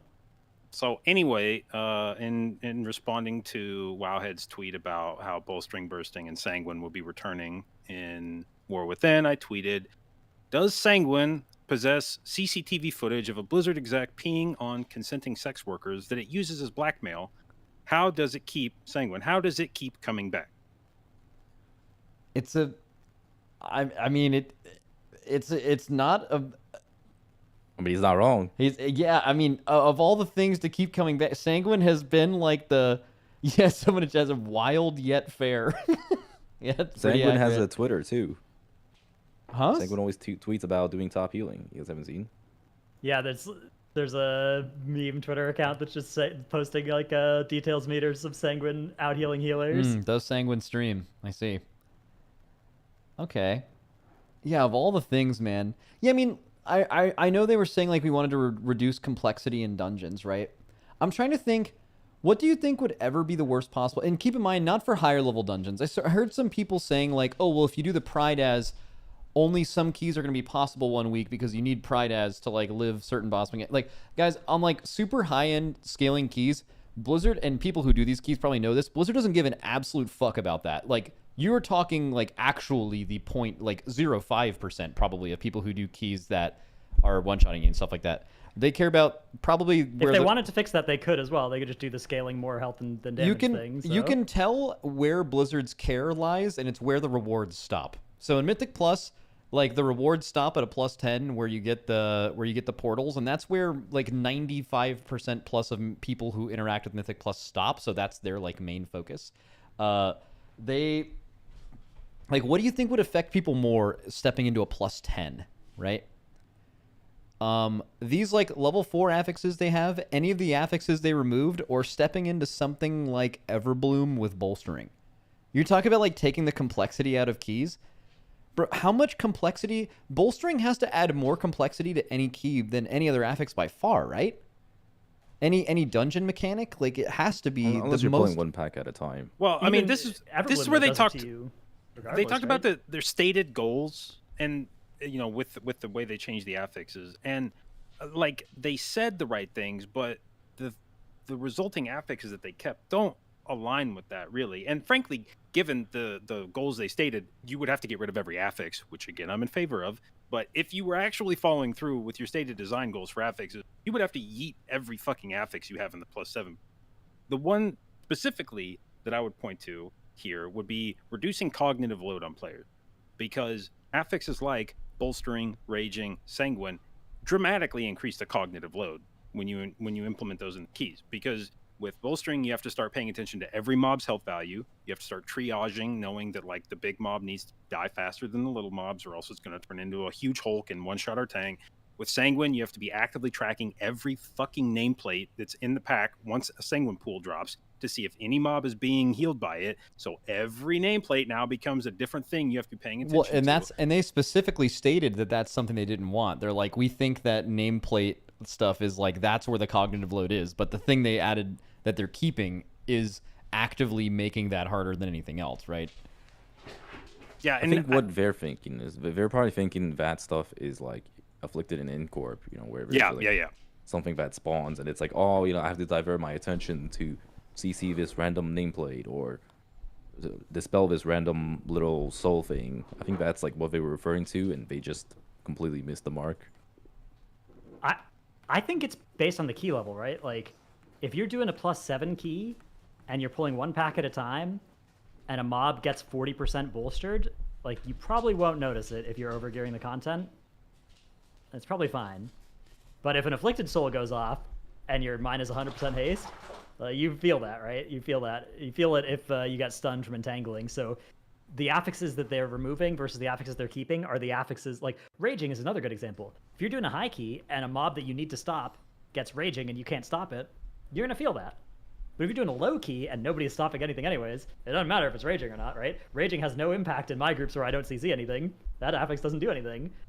So I think that is like the line for. So basically, fuck you if you're these doing high affixes- keys. Right, like the more kind of the affixes that are maybe easier to interact with, right? Like just move out of the entangling, just dispel the afflicted, versus the affixes that are really hard to interact with. Bolstering, right? Like bolstering is a really hard affix to control if you're pulling more than one pack at a time, and in dungeons like Everbloom, even if you are pulling one pack at a time sometimes.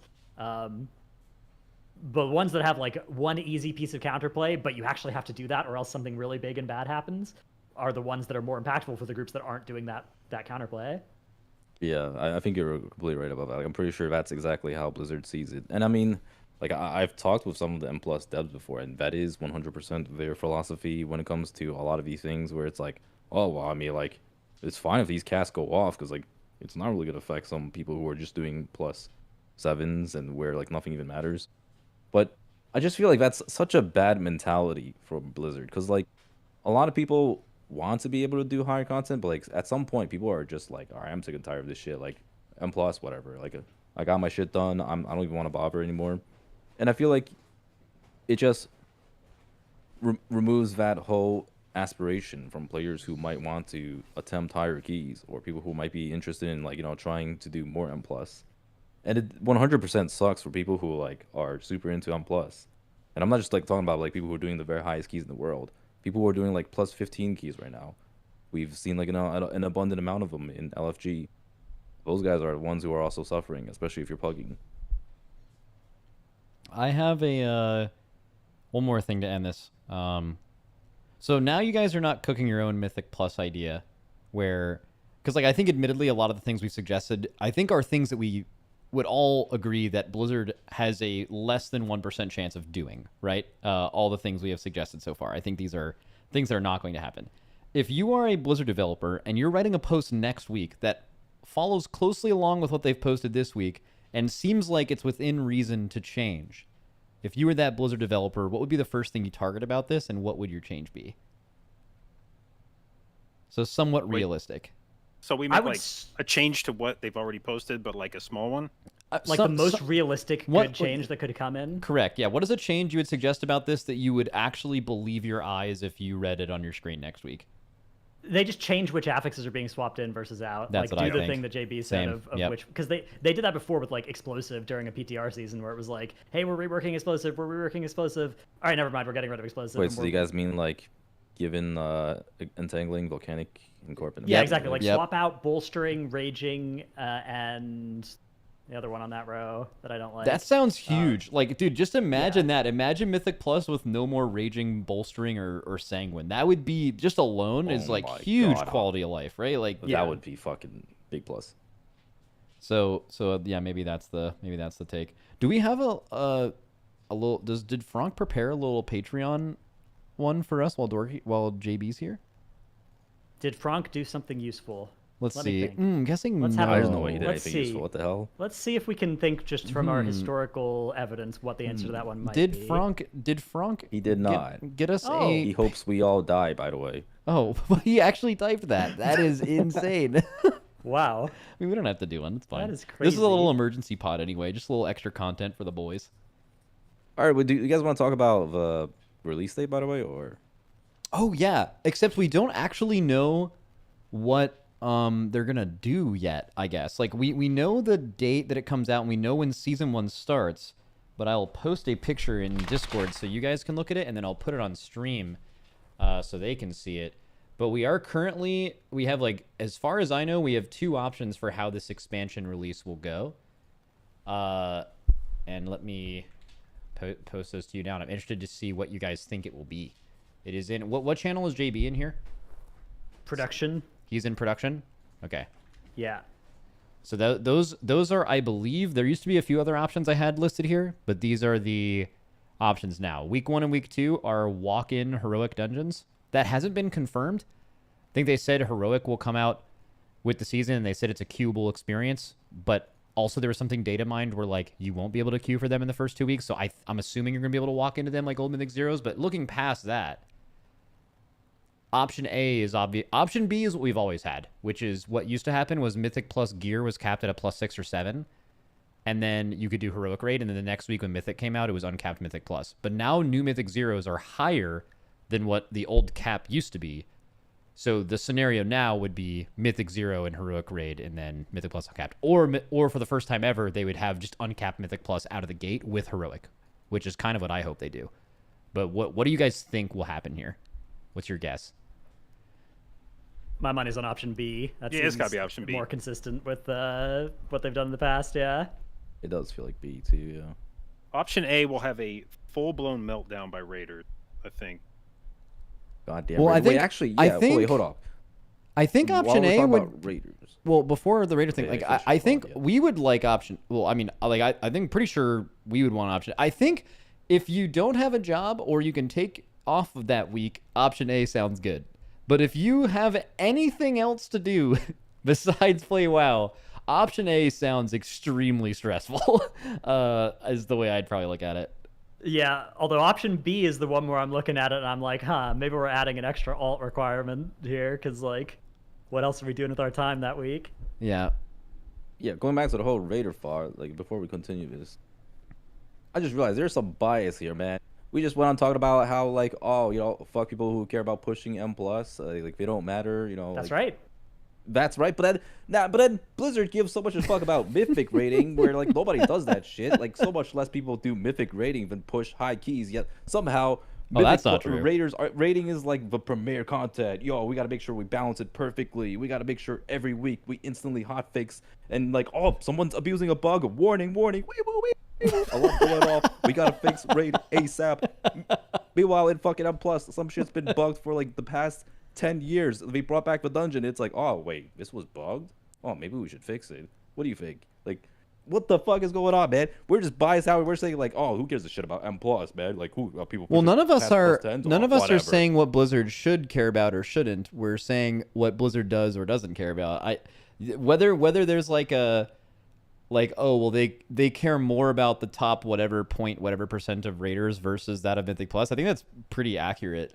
Like whether they should or shouldn't isn't the case. Also, the whole like, you think more people push like top 1% of keys, like title keys, I'm than just talking people who past cutting plus edge 10s, raid, right? that is Oh, they are absolutely false. Like that is not There true at are all. 100% more people doing plus 10s than Mythic rating.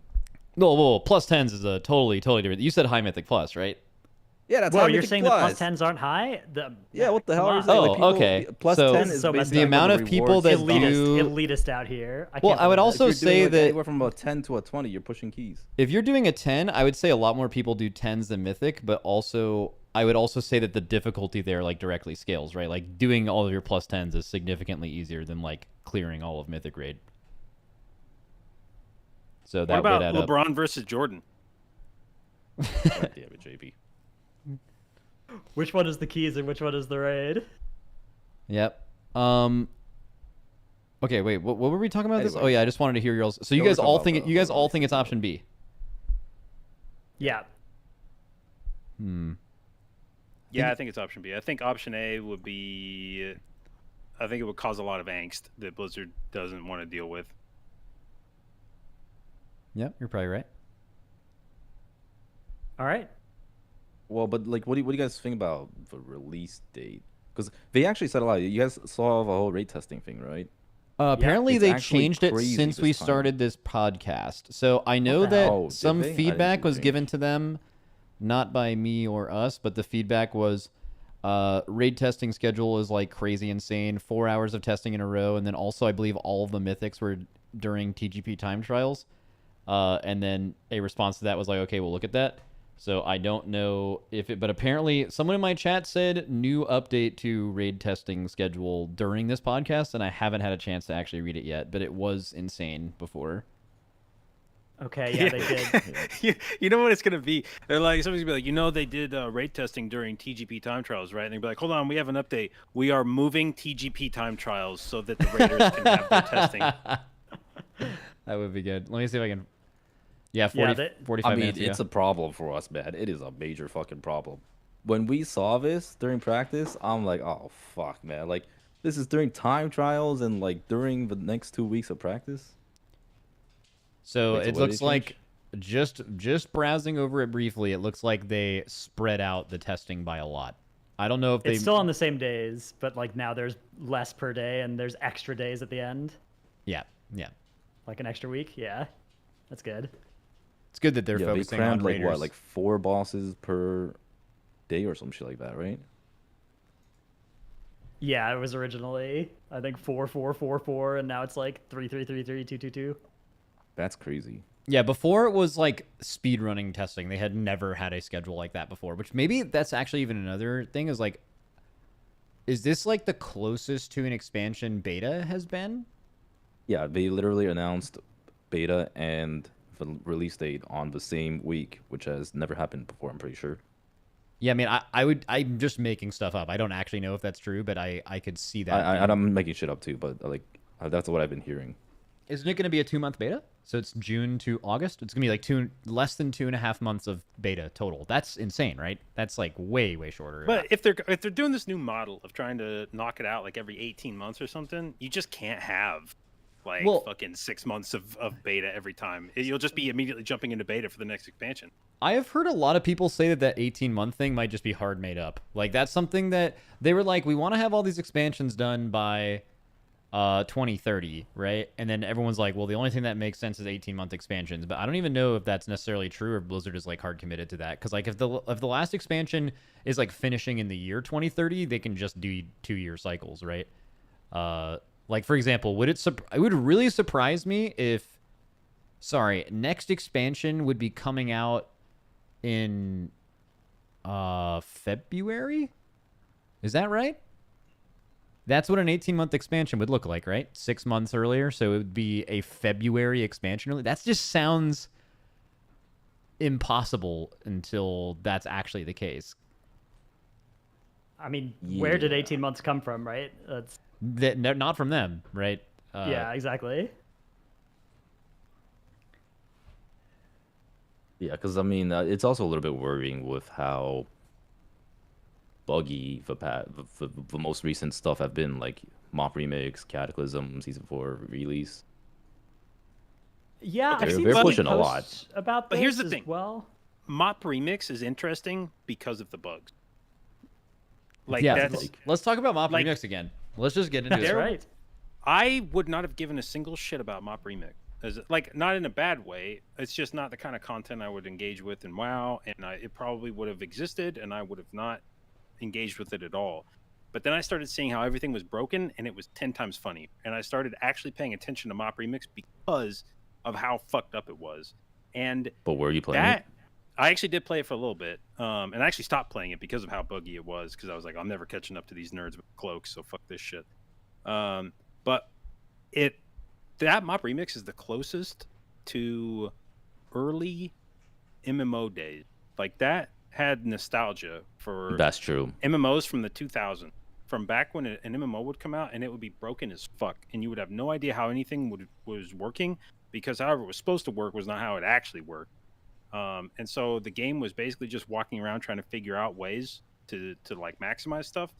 And it's been a long time since an MMO had that feel to it, because developers so aggressively test all their shit now that they iron most of that out. And you only get that kind of stuff when a developer like YOLOs and just sends it without testing. And nobody does that anymore. And Mop Remix did that, and it was like, oh my god, this actually reminds me of what it was like playing MMOs back in like 2004 when nothing worked the way it was supposed to. And that's fun in its own way. Yeah, and you have interesting interactions too that were like not usually intended. I think- I would say PvP feels that way in the beginning of expansions, like beginning of Shadowlands, when you're just going out there and just like convoking and just deleting people. Like that is exciting as hell. Like, Isn't- even beginning of BFA? Isn't that just like a difference in time though? Like I feel like back then games, it was accepted for things just be broken and you just kind of figured it out and rolled with the punches, and now things have to be perfect, right? Like when you release a game, everything has to work, or else it's like a huge it's like huge drama. Game broken, that can't be the case. Perfect balance, as it like, right? Like, was classic and BC balanced? Like, fuck no, right? Like that shit was insane, but like it was 2005, so no one cared. Same thing all the way through for a long time in WoW. The Diablo 4 had that on launch. You know how like some stuff were like giga broken and like people loved it, but Blizzard just Yeah, but a lot of kept people play that as like a nerfing them, single player nerfing them. game, so how strong another class is kind of completely irrelevant, right? Like Yeah, whether you can that's go true, a yeah. little bit higher in greater risk, like who fucking cares, right? But like that's actually changed the way they design legendaries now too, right? Like before, like legendaries were like insanely hard to acquire and they were incredibly powerful, and if you had one, you were a god, and because of that, like that thing will mean more to you than anything else. You'll remember where you were for the rest of your life when you looted like warglaives or whatever. But now these like legendaries that we have nowadays, that would never work because the game has to be balanced and the game has to be tuned, and if that class is a legendary, then it's just the best class in the game, and that can't happen because you can't have a meta, and you need like this class to like all the plate classes in season 3 were tuned around having a two-handed weapon, even though it took them like 3 months to get it. But then it turns into this bad luck protection legendary you're eventually guaranteed to get, which now has no value to you and doesn't even feel legendary because it's just like this, you know what I'm saying? Like the difference in design philosophies over the years, stuff that used to work versus stuff that works now. Think about like Scarab Lord, which is like looked back on with nostalgia, but like if you had to pick one person in your server, how much drama there would be now. Terragosa in Firelands or Shadowmourne, like having to pick a person instead of just it being guaranteed for everyone. So it's sad. I feel like games nowadays, everything has to be, it's less like, I don't know, I'm actually interested in what you guys think about that, just that whole thing in I think general. people actually said that was what was great about SOD Phase 1. Like a lot of stuff were like super broken and there were a lot of like quirky shit, and I think a lot of people will love that about the first phase of Season 1 or Season of Discovery.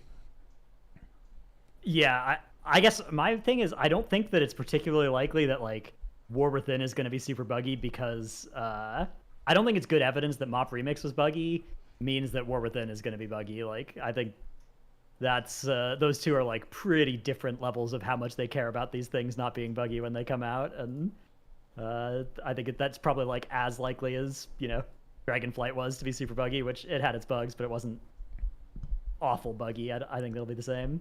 Do you guys think they could do that? How do you think that would work in today's day and age, where there is a legendary for this patch, and it's only for a few specs, but it's so fucking rare that like you will maybe have like 1 or 2 people on your friends list in the entire season who even loot one of these things, and because of its rarity, it's also insane. And if you bring those players to your keys, and if they're not brain dead, they're going to beat every other class in the game, like a true legendary, like, you know, like that has value to that word. Wouldn't that just drive people crazy in today's day and age? Then it would be required. Then no invite if no legendary. You know, that kind of shit. Yeah, I would buy But their if account. that few people, holy shit. Yeah, but if that few people have it, then like nobody's gonna be like, all right, I'm gonna invite you only if you have legendary. The top Radar.io score in the world, if you just don't have someone in your main group that has legendary, you just are cooked. That's like -1 key level. Yeah, but I mean, chances are like a lot of non-pushing type of players would have it. I don't know. I think that those accounts would mysteriously end up in the hands of people that wanted to use them. Yeah. Guys, Especially the Chinese accounts. I screen grabbed. I can't believe I just said screen grabbed. I sound like I'm 100 years old, but I was watching a Tettles video earlier, and I want to hear y'all's opinion on this. This happened during a pause, and I think it's the most Rizzy face I've ever seen in my life. I'm putting it in the production channel. This was a Tettles pause. Doesn't it look like he's risen you the fuck up? Okay, but if I were to pause at any point in the last hour and a half, No, don't talk about my mic again. What you're doing with your mic is 10 times rizzier than that. No fucking way, man. Do you have the 7TV emote, Riz? Bro, this needs to be a emote. This is insane. This looks like Tettle like talking to someone at a bar, and he's like, I'm gonna look so fucking sick right now. It's this emote right here. Oh no, I haven't seen that, dude. I kind of want that, but it's just the Tettles version. Tettles is actually doing that. All right, that's all I have for today, though. All right. Is that On that note, I guess we end the poddyc special episode here. Yep. Yeah. Thanks for joining, JB. Okay, thanks for having me, guys. Always a pleasure. Yep. Love your tweets, man. Odd bye, JB. Yep. Yep. Banger tweets. Should you guys follow JB's Twitter? Oh yeah, and his Twitch and stuff. Oh, as well, Frank everybody. will actually handle don't all follow that. the He'll Twitch links. and He'll stuff. put the links. Yeah. Don't follow my fucking Twitter. I make no money from that shit. Follow my Twitch, please, God. Oh, okay. I was about to say the There we opposite. go. That's Do good. people think that people make money on Twitter? It's like comically low amounts of you could every single tweet you have could be minimum 1,000 likes or something, and you would make pennies from Twitter. It's irrelevant. Yeah, How many pennies have you guys made? that's a good I question. think I've made like $75 from Twitter. So, How do you God check? Damn, this is how you know he's a tweet lord. How do you check? there's like a revenue tab in your Twitter, I think. Monetization. Yeah. Ads revenue sharing. I don't have Twitter Blue. I'm not even eligible. All of my likes are all natty on my tweets. It's pretty impressive.